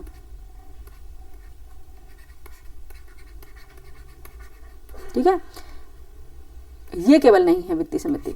ठीक है, ऑप्शन ए इसका राइट आंसर हो जाएगा। ठीक है, इसमें क्या पूछा है कि कौन सा इसका हिस्सा नहीं है? आर्थिक मामलों पर मंत्रिमंडलीय समिति जो है ये इसका हिस्सा नहीं है। ठीक है, आर्थिक मामलों की जो मंत्रिमंडलीय समिति है इसका उल्लेख भारतीय संविधान में नहीं किया गया है, लेकिन ये लंबे समय से प्रक्रियात्मक नियमों के अनुसार कार्य करती है।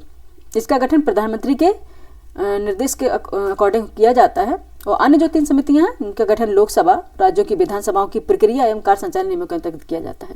वो है लोक लेखा समिति, प्राक्कलन समिति और सार्वजनिक समिति। ठीक है, इनका किसके द्वारा किया जाता है? लोकसभा और राज्यसभा की जो प्रक्रिया समिति होती है उनके अकॉर्डिंग किया जाता है। ठीक है, ऑप्शन क्या हो जाएगा? ए। नेक्स्ट चलेंगे, क्वेश्चन नंबर है 75। केंद्र सरकार निम्नलिखित में से किस निधि लेखा से धन की निकासी संसद की अनुमति के बिना भी कर सकती है? बताइए, केंद्र सरकार निम्नलिखित में से किस निधि या लेखा से धन की निकासी संसद की अनुमति के बिना भी कर सकती है? फर्स्ट है भारत की संचित निधि, सेकंड है भारत की आकस्मिकता निधि और थर्ड है लोक लेखा। ठीक है, सही कूट है, बताइए option A, option B, option D में से, ऑप्शन सी, ऑप्शन डी में से क्या राइट आंसर हो जाएगा 75 का?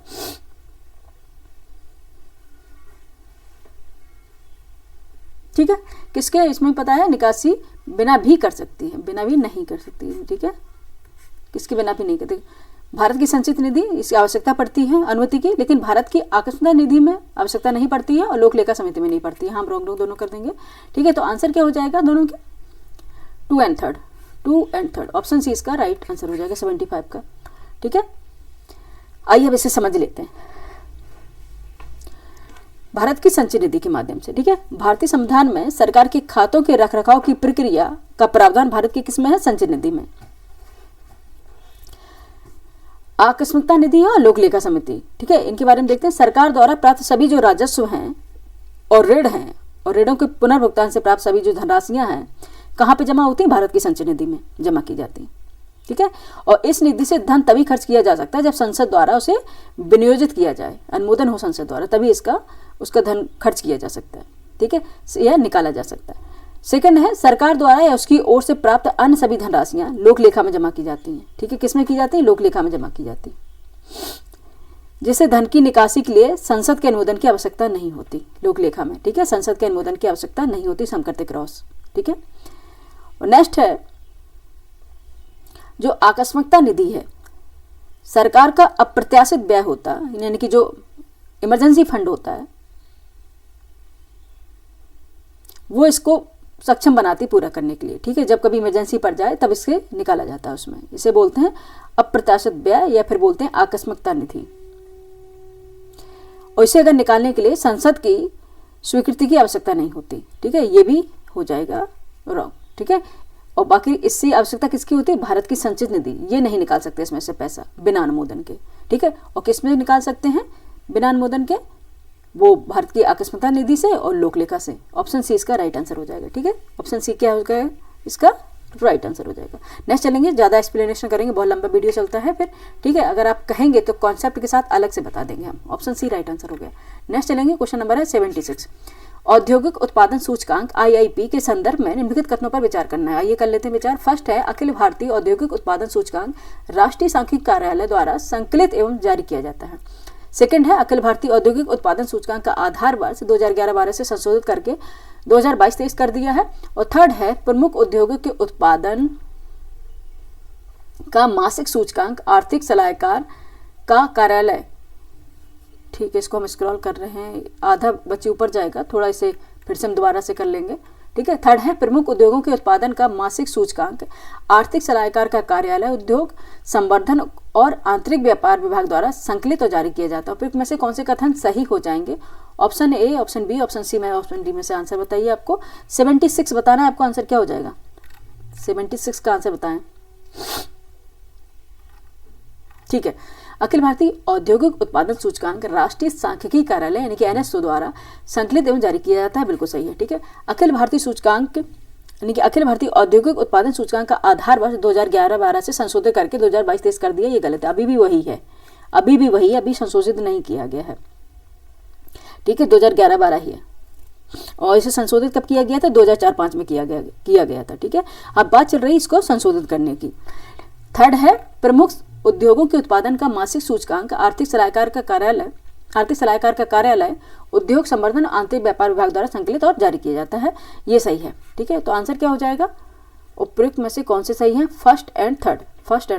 ऑप्शन बी इसका राइट आंसर हो जाएगा। ठीक है, ऑप्शन बी इसका राइट आंसर हो जाएगा 76 का।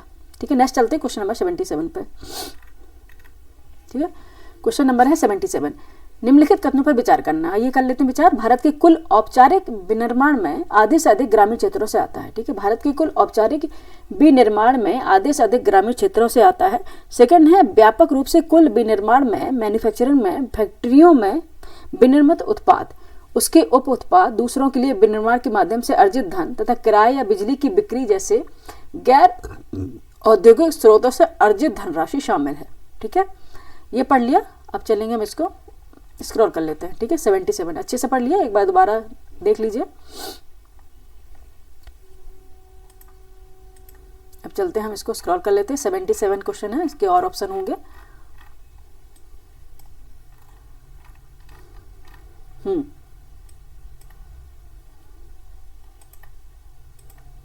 ठीक है, थर्ड है देश के कुल विनिर्माण उत्पादन में शहरी हिस्सेदारी 2018-19 में 50% यानी कि 50.5% से घटकर 2023-24 में 49.5% रह गई है। उपरोक्त में से कौन से कथन सही है? ऑप्शन ए केवल 1 2, ऑप्शन बी केवल 2, ऑप्शन सी केवल 2 और 3, ऑप्शन डी केवल फर्स्ट, सेकंड एंड थर्ड सभी।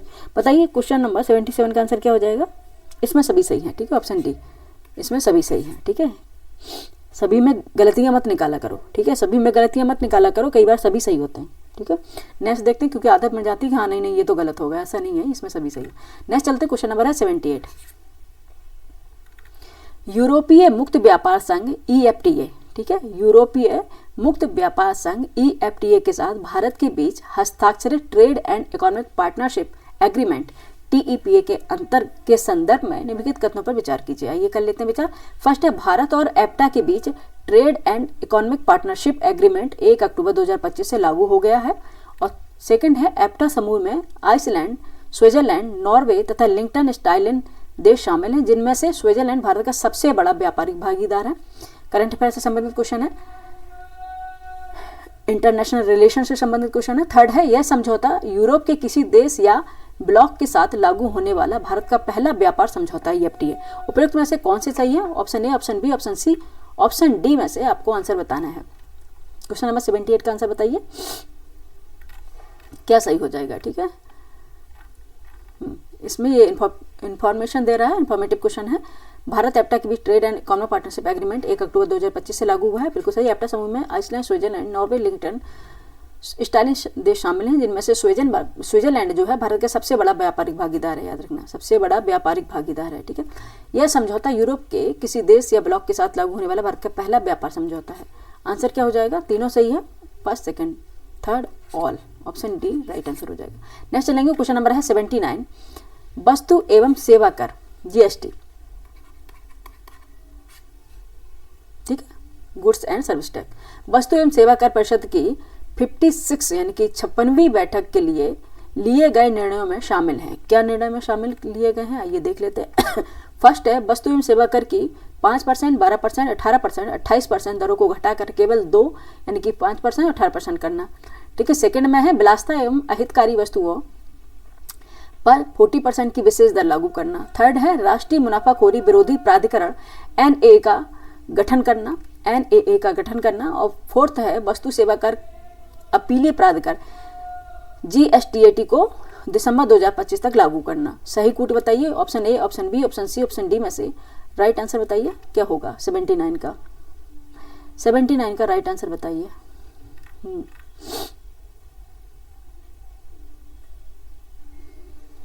हाँ ठीक है, आइए देख लेते हैं। वस्तु एवं सेवा कर, ये जो इनके स्लॉट दिए गए हैं बिल्कुल सही है। विलासिता एवं अहितकारी वस्तु पर 40% की विशेष दर लागू करना है, ये भी इसका सही है। और ये वाला रॉन्ग हो जाएगा, राष्ट्रीय मुनाफाखोरी विरोधी प्राधिकरण का गठन नहीं करना है। वस्तु एवं सेवा कर अपीलीय प्राधिकरण GSTAT को दिसंबर 2025 तक लागू करना है। First, second and fourth, option C इसका राइट आंसर हो जाएगा 79 का। ठीक है, ऑप्शन सी राइट आंसर हो जाएगा। ठीक है, वस्तु एवं सेवा कर अधिनियम 2017 की धारा 171 के तहत राष्ट्रीय मुनाफाखोरी विरोधी प्राधिकरण का गठन 8 जनवरी 2019 को किया गया था। ठीक है, ये वाला गलत हो जाएगा। इसके बाद इसे समाप्त भी कर दिया गया है और इसने 1 अप्रैल 2025 से नई शिकायतें स्वीकार करना बंद कर दिया है। किसने? NAA ने, यानी कि राष्ट्रीय मुनाफाखोरी विरोधी प्राधिकरण ने। ठीक है,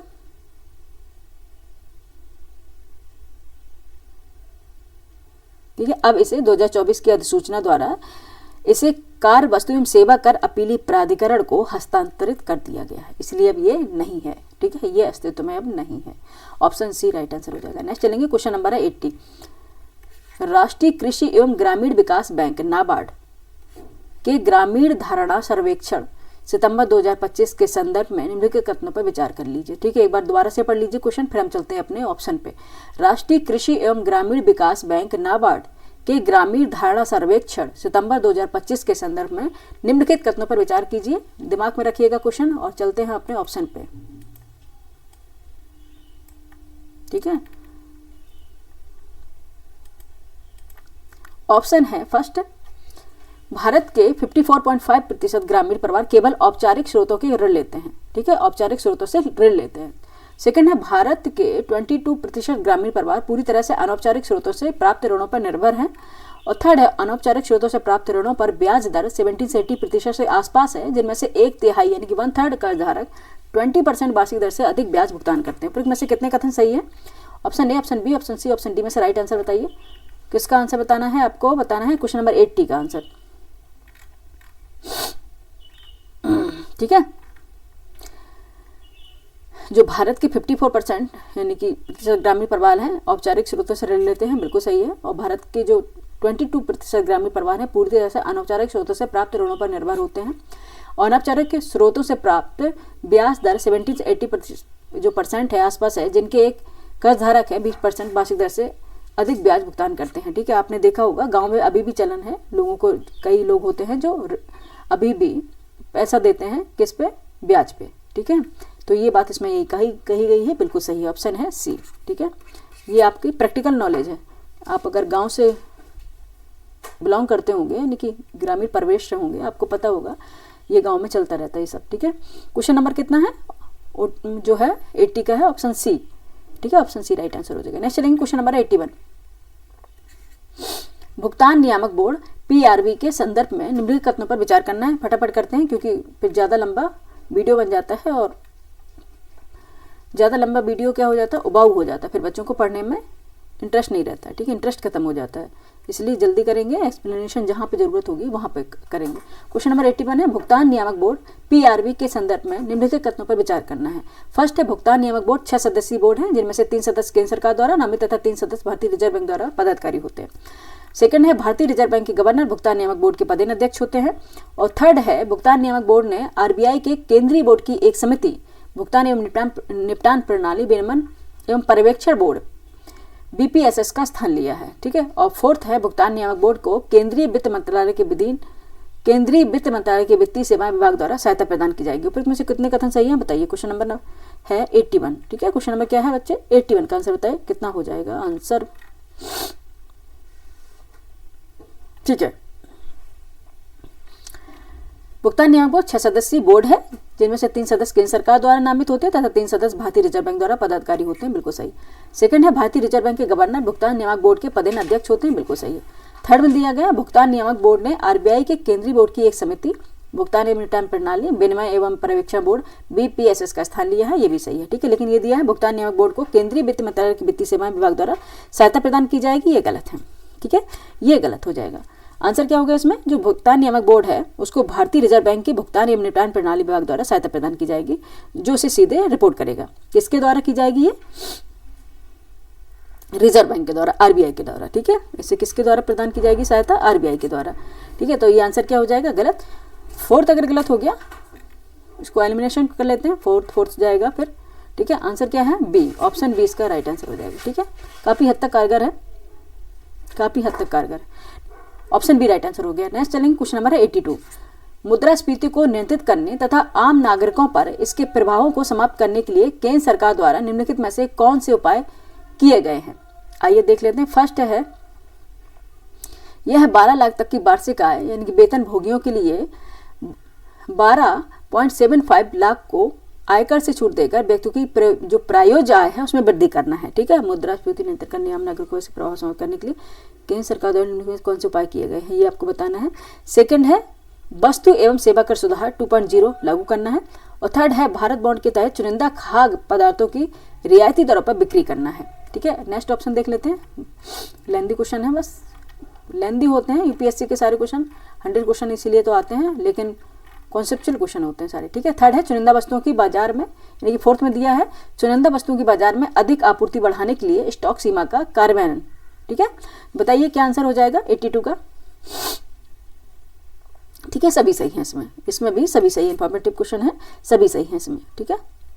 82 में है जो डी इसका ऑप्शन हो जाएगा। नेक्स्ट चलेंगे, क्वेश्चन नंबर 83 है भारतीय रिजर्व बैंक द्वारा यानी कि आरबीआई द्वारा बैंकों के कर्ज की लागत को घटाने और ऋण प्रवाह को बढ़ाने के उद्देश्य से निम्नलिखित में से कौन से उपाय किए गए हैं। आइए देख लेते हैं उपाय। फर्स्ट है आवास ऋण के लिए जोखिम भार में बदलना, यानी कि बदलाव करना, और सेकंड में भारत की गैर वित्तीय क्षेत्र की कंपनियों के अधिग्रहण के लिए बैंकों को कर्ज देने की अनुमति देना। थर्ड में दिया गया है कि बैंकों द्वारा मौजूदा नुकसान ढांचे की जगह अपेक्षित ऋण नुकसान ईसीएल ढांचे को अपनाने के लिए समय सीमा तय करना। सही कोड बताइए, option A, option B, option C, option D में से क्या आंसर हो जाएगा। ऑप्शन ए में केवल 1 दिया है, ऑप्शन बी में 1 और 2 दिया है, ऑप्शन सी में तीनों दिए गए, प्रयुक्त में से कोई नहीं है, डी में दिया है। बताइए क्वेश्चन नंबर 83 का आंसर क्या हो जाएगा, ठीक है। इसमें भी आंसर क्या हो जाएगा, ऑल होंगे, ऑप्शन सी इसका राइट आंसर हो जाएगा, ठीक है। ऑल होगा, ऑप्शन सी इसका राइट आंसर हो जाएगा 83 का। नेक्स्ट चलेंगे, क्वेश्चन नंबर है 84। क्वेश्चन नंबर है 84 दलदल आत्मनिर्भरता मिशन के, देखिए 1 मिनट, इसको हम पहले स्कोर करेंगे। हाँ, क्वेश्चन नंबर 84 दलहन आत्मनिर्भरता मिशन के संदर्भ में निम्नलिखित में से कौन सा कथन सही नहीं है। कौन सा कथन सही नहीं है ये बताना है, ठीक है। कौन सा कथन सही नहीं, यहाँ पे अंडरलाइन करेंगे, क्या है, सही नहीं पूछा। दलहन आत्मनिर्भरता मिशन, ठीक है, के संदर्भ में निम्नलिखित में से कौन सा कथन सही नहीं है। फर्स्ट है यह मिशन 2025-26 से 2034-35 तक 6 वर्षों में क्रियान्वित किया जाएगा, यानी लागू किया जाएगा।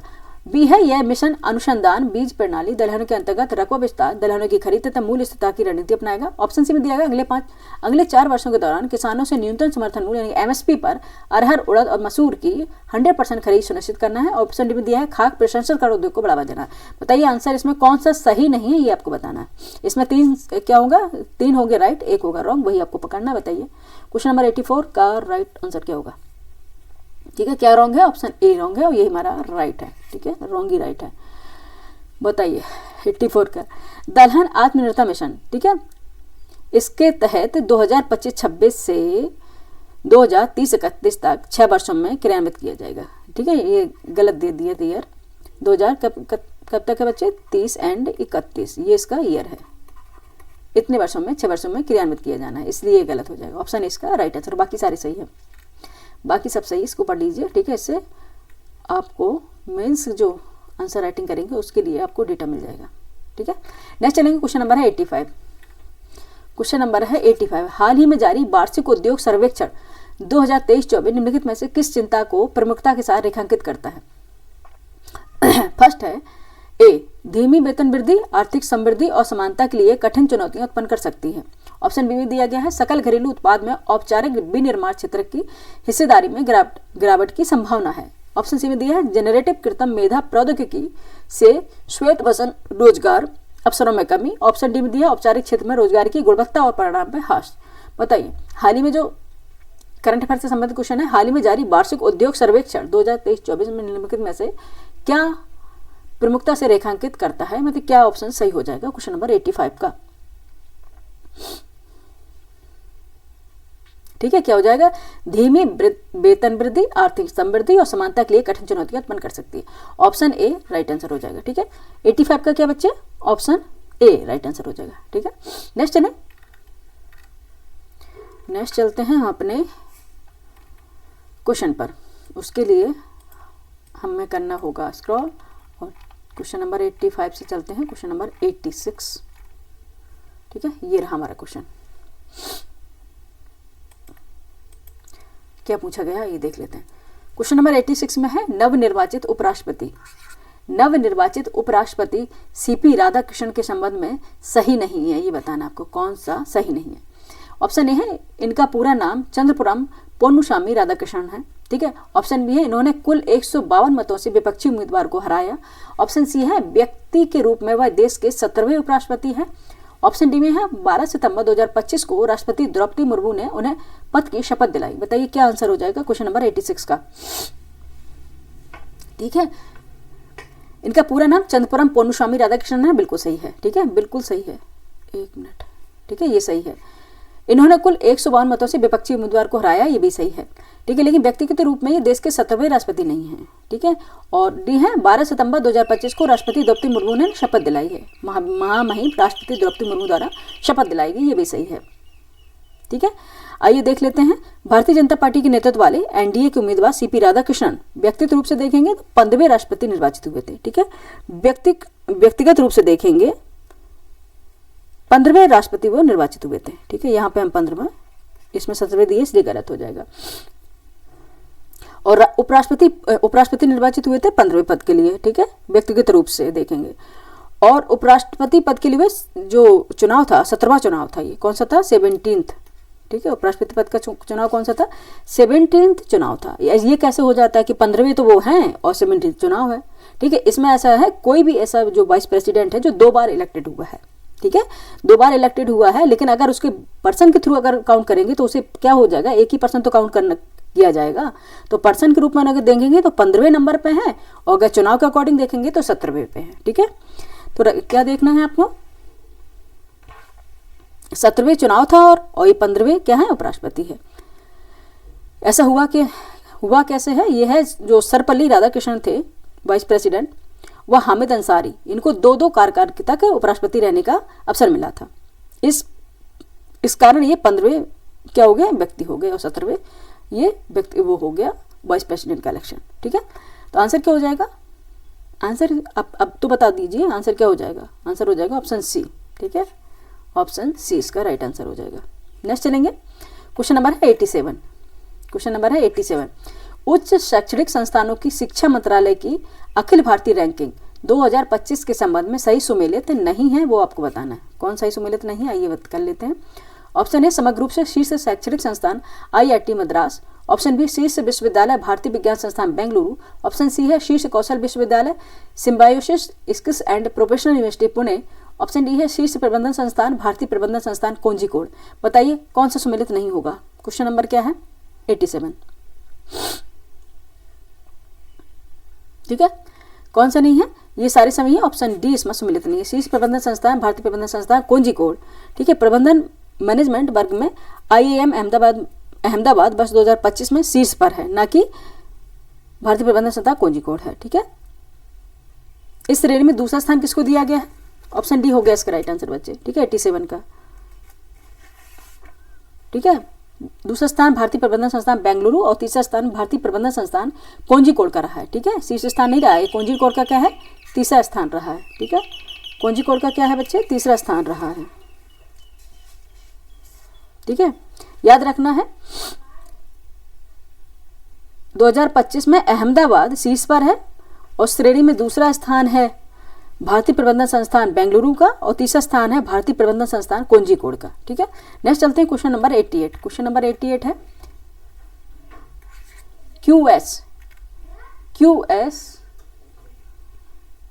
QS मोबाइल दो मारा,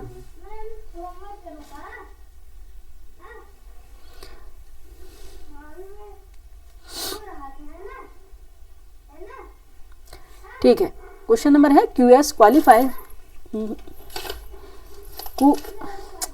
जाओ हम कर लेंगे यार, आई फॉरगेट।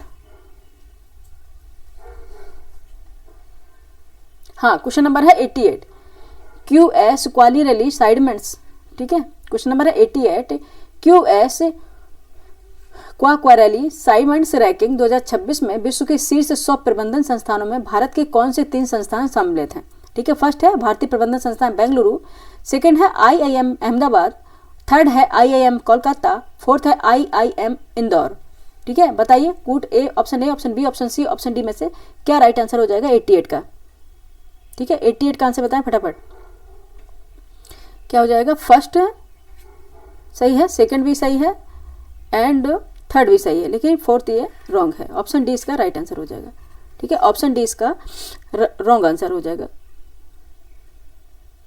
ठीक है। उच्च शिक्षा के संस्थानों एवं विषयों की वैश्विक रैंकिंग का आकलन करने वाली लंदन स्थित एजेंसी क्वालिरली साइमंड्स क्यूएस ने मैनेजमेंट संस्थाओं की वर्ष 2026 की जो रैंकिंग जारी की है उसमें विभिन्न मानकों के आधार पर विश्व के 359 मैनेजमेंट इंस्टीट्यूट है वो उनको रैंकिंग प्रदान की गई है। ठीक है, जो 359 मैनेजमेंट इंस्टीट्यूट हैं उनको रैंकिंग प्रदान की गई है और उसमें 359 प्रबंधन संस्थाओं में भारत के कुल कितने हैं? 14 संस्थान इसमें शामिल है। कितने भारत के कितने हैं? 14 जो संस्थान इसमें शामिल है भारत के। और शीर्ष 100 प्रबंधन संस्थानों में भारत के 3 संस्थान हैं, उनमें स्थान पाया गया उन्होंने भारत के 3 संस्थानों ने। इनमें भारतीय प्रबंधन संस्थान बेंगलुरु है जो शीर्ष स्थान पर है और शीर्ष 52 स्थान पर IIM अहमदाबाद है, भारत का दूसरा स्थान जो है इसका। और 58 स्थान पर IIM कोलकाता है जो भारत के तीसरे स्थान पर है, जो है 64वां स्थान प्राप्त करता है।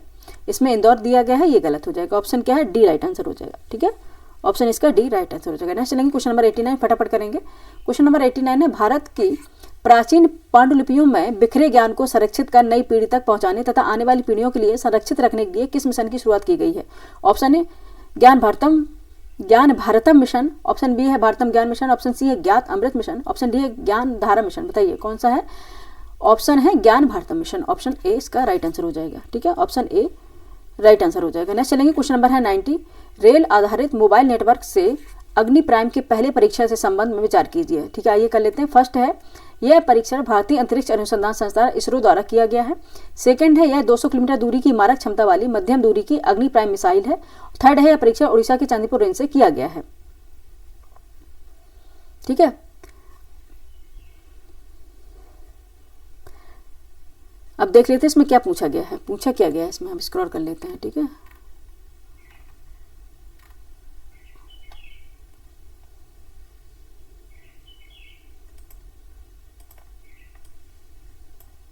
ठीक है, उपरोक्त में से कितने कथन सही हैं? ठीक है, उपरोक्त में से कितने कथन सही हैं? पेन ले लेते हैं एक बार इसको पहले। ठीक है, ठीक है, तो रक्षा अनुसंधान विकास संगठन DRDO ने किया है इसका। ठीक है, ना कि इसरो ने किया है, DRDO द्वारा किया है। और 200 किलोमीटर ना होकर 2000 किलोमीटर की दूरी की मारक क्षमता वाली ये मध्यम दूरी की अग्नि प्राइम मिसाइल का पहली बार उड़ीसा की चांदीपुर रेंज से रेल आधारित मोबाइल लॉन्चर से सफल परीक्षण इसका किया गया है। आंसर हो जाएगा 90 का केवल एक सही है। ठीक है, 2 इसमें ऑप्शन गलत हो गए थे, इसको देख लीजिएगा एक बार दोबारा से। Option A. नेक्स्ट चलेंगे क्वेश्चन नंबर है 91। क्वेश्चन नंबर है 91, किस राज्य सरकार द्वारा महिलाओं की सामाजिक आर्थिक सशक्तिकरण के लिए दीनदयाल लाडू लक्ष्मी योजना प्रारंभ की गई? Option A Uttar Pradesh, option B Bihar, option C Rajasthan, option D Haryana. बताइए क्वेश्चन नंबर है 91 का आंसर है डी हरियाणा। किसके द्वारा, किस राज्य सरकार द्वारा ये की गई है? हरियाणा द्वारा। नेक्स्ट चलेंगे क्वेश्चन नंबर है 92, सितंबर 2025 में भारत के किस पड़ोसी देश में जैन जेड आंदोलन के बाद सुशीला कार्की को वहां का अंतरिम प्रधानमंत्री नियुक्त किया है? Option A Bangladesh, option B Nepal, option C Bhutan, option D Sri Lanka. किसे किया गया है? ठीक है, ये किया है नेपाल। ऑप्शन बी इसका राइट आंसर हो जाएगा। नेक्स्ट चलेंगे क्वेश्चन नंबर है 93, अगस्त सितंबर 2025 में भारत यात्रा पर आए प्रधानमंत्रियों और उनके देश से संबंध में सही सुमेलित हैं। आइए देख लेते हैं कौन से सुमेलित होंगे।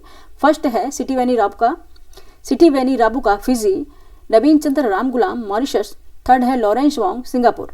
Option A, option B, option C, option D में से बताना है आपको उनके देश से सुमेलित कौन से सही हैं। ठीक है, आइए देख लेते हैं। अगस्त सितंबर 2025 भारत यात्रा पर आए प्रधानमंत्री और उनके देश से संबंध में सुमेलित बताना है जो आए हैं।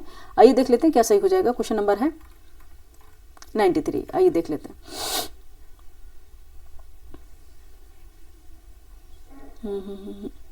हाँ ठीक है, सिटीवेनी राबू ये फिजी से थे, नवीन चंद्र रामगुलाम भी मॉरिशस से थे, लॉरेंस वोंग सिंगापुर से। ठीक है, ये ऑप्शन डी इसका राइट आंसर हो जाएगा, सभी सुमेलित हैं। ठीक है, ऑप्शन डी सभी सुमेलित हैं, ऑप्शन डी इसका राइट आंसर हो जाएगा 93 का। नेक्स्ट चलेंगे क्वेश्चन नंबर है 94, हाल ही में प्रमुख नियुक्तियों के संबंध में सही सुमेलित नहीं है। ठीक है, सही सुमेलन नहीं है ये आपको बताना है। ऑप्शन ए अमित खरे उपराष्ट्रपति राधाकृष्णन के सचिव, ऑप्शन बी प्रदीप कुमार प्रजापति अखिल भारतीय आयुर्वेद संस्थान के निदेशक, ऑप्शन सी है श्रीनिवास इजेंती राष्ट्रीय स्टॉक एक्सचेंज के चेयरमैन, ऑप्शन डी है क्रिस्टोफर कूटर भारत में अमेरिका के राजदूत। बताइए कौन सा सुमेलित नहीं है ये आपको बताना है। इसमें 3 सही है, केवल एक रॉन्ग होगा, वही पकड़ना है आपको। क्वेश्चन नंबर 94 बताइए। ठीक है, कौन सा है? डी, ये गलत हो जाएगा। ठीक है, जो क्रिस्टोफर कूटर है भारत में कनाडा के नए राजदूत नियुक्त किए गए हैं। कहाँ के? अमेरिका के ना, कनाडा के हैं ये। ठीक है, कनाडा के राजदूत इसे नियुक्त किया गया है भारत में। ठीक ठीक है, ऑप्शन इसका डी राइट आंसर हो जाएगा। नेक्स्ट चलेंगे, क्वेश्चन नंबर है 95। क्वेश्चन नंबर 95 फटाफट करेंगे, 5 क्वेश्चन और बकाया हैं। 23 सितंबर 2025 को नई दिल्ली में 71वें राष्ट्रीय फिल्म पुरस्कार वितरण समारोह में किस वर्ष 2023 के लिए दादा साहेब फाल्के पुरस्कार से सम्मानित किया गया है? ठीक है, किसे वर्ष 2023 के लिए दादा साहेब फाल्के पुरस्कार से सम्मानित किया गया, ये आपको बताना। Option A Mithun Chakraborty, option B Mohanlal, option C Waheeda Rehman, option D Rajinikanth. किसको किया गया बताइए। क्वेश्चन नंबर है 95, ठीक है, किसको किया है? मोहनलाल जी को किया गया है। ठीक है, मोहनलाल जी को किया है। मलयालम फिल्मों के सुपरस्टार मोहनलाल, पूरा नाम है मोहनलाल विश्वनाथन नायर। ठीक है, क्या नाम है एक बार सुन लीजिए, मोहनलाल विश्वनाथन नायर। ठीक है, और ये मलयालम फिल्म के सुपरस्टार है मोहनलाल। ठीक है, इनको देश के सिनेमा जगत के सर्वोच्च पुरस्कार दादा साहेब फाल्के पुरस्कार से महामहिम राष्ट्रपति द्रौपदी मुर्मू द्वारा सम्मानित किया गया है। ठीक है, नेक्स्ट चलेंगे, क्वेश्चन नंबर है 96।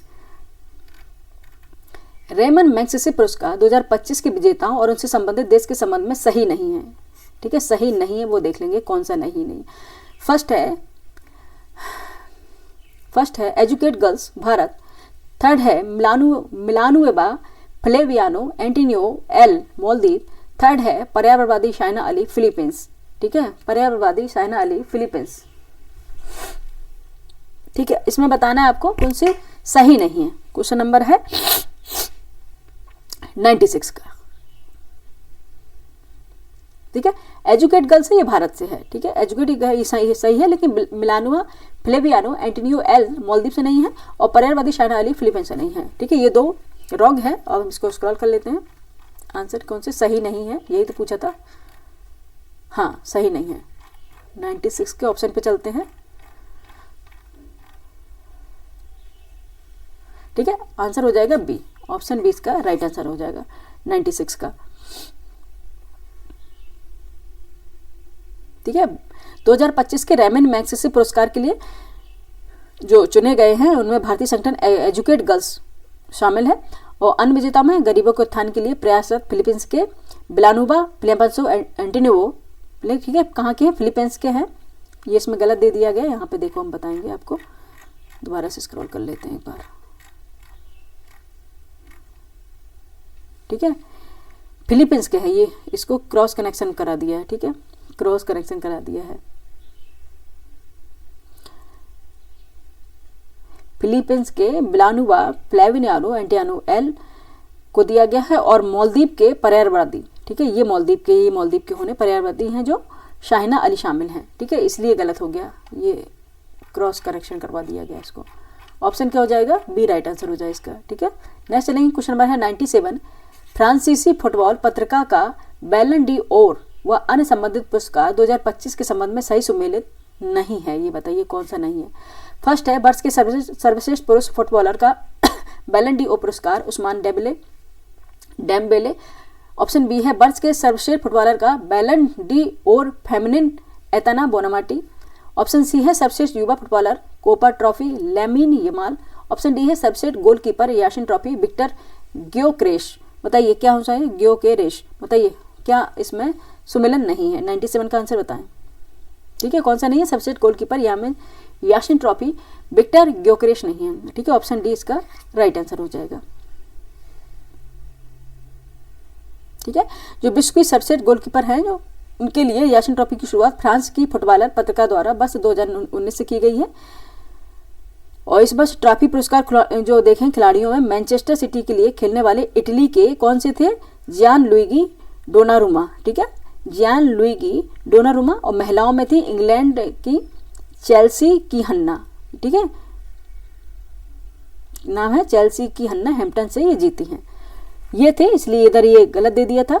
विक्टर जो ग्योकेरेश है स्वीडन को, ये स्वीडन से बिलोंग करते हैं। इनको striker of the year girl Muller trophy पुरस्कार प्रदान किया गया है। महिलाओं में यह पुरस्कार बार्सिलोना के लिए खेलने वाली इवा पजोर को दिया गया है। ठीक है, इनके थोड़ा अलग से नाम होते हैं, टफ नाम होते हैं बड़े। ठीक है, ऑप्शन डी इसका राइट आंसर है। नेक्स्ट चलेंगे, क्वेश्चन नंबर है 98। जलवायु परिवर्तन पर संयुक्त राष्ट्र जलवायु फ्रेमवर्क कन्वेंशन UNFCCC का 30वां सत्र किस देश में आयोजित किया जाएगा? 98 का आंसर बताएं। ये किया जाएगा ब्राजील में। ठीक है, कहाँ किया जाएगा? ब्राजील में किया जाएगा। 10 से 21 नवंबर 2025 के बीच यूएनएफसीसी का 30वां सत्र ब्राजील के तटीय शहर बेलेम में आयोजित किया गया है और जो हो चुका है। ठीक है, ऑप्शन बी राइट आंसर है। नेक्स्ट देखेंगे 99। प्रमुख दिवस एवं उनसे संबंधित प्रमुख तिथि के संबंध में सही सुमेल नहीं है, ये आपको बताना है। ऑप्शन ए है राष्ट्रीय आयुर्वेद दिवस 23 सितंबर, ऑप्शन बी विश्व पर्यटन दिवस 27 सितंबर, ऑप्शन सी अंतर्राष्ट्रीय साक्षरता दिवस 8 अगस्त, ऑप्शन डी है विश्व ओजोन परत संरक्षण दिवस 16 सितंबर। बताइए इसमें कौन सा सुमेलित नहीं है, कौन सा सही सुमेलित नहीं है। ठीक है, कौन सा नहीं है? अंतर्राष्ट्रीय साक्षरता दिवस 8 अगस्त नहीं होता है। क्या होता है? अंतर्राष्ट्रीय जो साक्षरता दिवस है प्रत्येक वर्ष 8 सितंबर को मनाया जाता है, ना कि 8 अगस्त को। 8 सितंबर, बस इधर सितंबर करना है। ठीक है, 8 सितंबर को मनाया जाता है। नेक्स्ट है आज का हमारा लास्ट क्वेश्चन है, क्वेश्चन नंबर है 100। प्रमुख पुस्तकों एवं उनके लेखकों के संबंध में कितने जोड़े सही सुमेलित हैं, ये आपको बताना है। फर्स्ट है ट्रुथ विदाउट एपोलॉजी आचार्य प्रशांत, हैप्पीनेस, ठीक है, happiness happens Chetan Bhagat. Third है विकसित भारत इंडिया @2047 किरण देसाई। बताइए कूट है, option A, option B, option C, option D, उपरोक्त में से कौन से सुमेलित है, ये आपको बताना है। ट्रुथ विदाउट एपोलॉजी आचार्य प्रशांत, हैप्पीनेस हैपन्स चेतन भगत, विकसित भारत इंडिया @2047 किरण देसाई। कितने जोड़े सही सुमेलित हैं? 100। ठीक है, कौन सा है? ट्रुथ विदाउट एपोलॉजी आचार्य प्रशांत, ये अकेले सुमेलित है। ऑप्शन ए इसका राइट आंसर हो जाएगा। ठीक है, हैप्पीनेस हैपन्स ये है रॉबिन सिंह की, ना कि चेतन भगत की। यहाँ पे हम लिख दे रहे हैं रॉबिन सिंह। ठीक है, ये चेतन भगत की नहीं है। ठीक है, विकसित भारत इंडिया @2047 आदित्य पिट्टी की है। ठीक है, आदित्य पिट्टी की है। ठीक है, आदित्य पिट्टी की है। The loneliness of Sonia and Sunny Kiran Desai की है। ठीक है, हमें किरण देसाई दी, इसकी क्या है? किरण देसाई की कौन सी थी? The loneliness of Sonia and Sunny Kiran Desai की है। और 12 years mark messed up love story ये चेतन भगत की है। ठीक है, केवल क्या इसमें मैच थी? ट्रुथ विदाउट एपोलॉजी जो आचार्य प्रशांत की थी, हैप्पीनेस हैपन्स थी ये रॉबिन सिंह की है, और विकसित भारत इंडिया @2047 है, ये है आदित्य पिट्टी की। ठीक है, ऑप्शन क्या हो जाएगा? केवल एक ही इसमें सुमेलित था, ऑप्शन ए राइट आंसर हो जाएगा। ये हमारे पूरे आज 100 क्वेश्चन कंप्लीट हुए। इसी के साथ ही हमारा सेकंड जो पार्ट था यूपीएससी और यूपीपीसीएस, यानी कि यूपीएससी यूपीपीएससी दोनों के लिए ये मॉक टेस्ट था हमारा। 100 क्वेश्चन का ये था। फर्स्ट पार्ट में हमने कराए थे 50 क्वेश्चन और सेकंड पार्ट में भी 50 क्वेश्चन कराए थे। पूरा 100 क्वेश्चन आज हमारा कंप्लीट हो गया। ठीक है, जो भी आपको समझ में नहीं आया हो, कोई भी कॉन्सेप्ट जो आपको समझ में नहीं आ रहा है, ठीक है, वो बताएं, वो उसको हम अलग से क्लास में बता देंगे अगर आपको समझ में नहीं आ रहा है। ठीक है, और नेक्स्ट आप मिलते हैं अपनी नई वीडियो में। और लाइक कीजिए, सब्सक्राइब कीजिए, शेयर कीजिए और बताइए क्लास आपको कैसी लगी। ठीक है, थैंक यू फॉर वॉचिंग।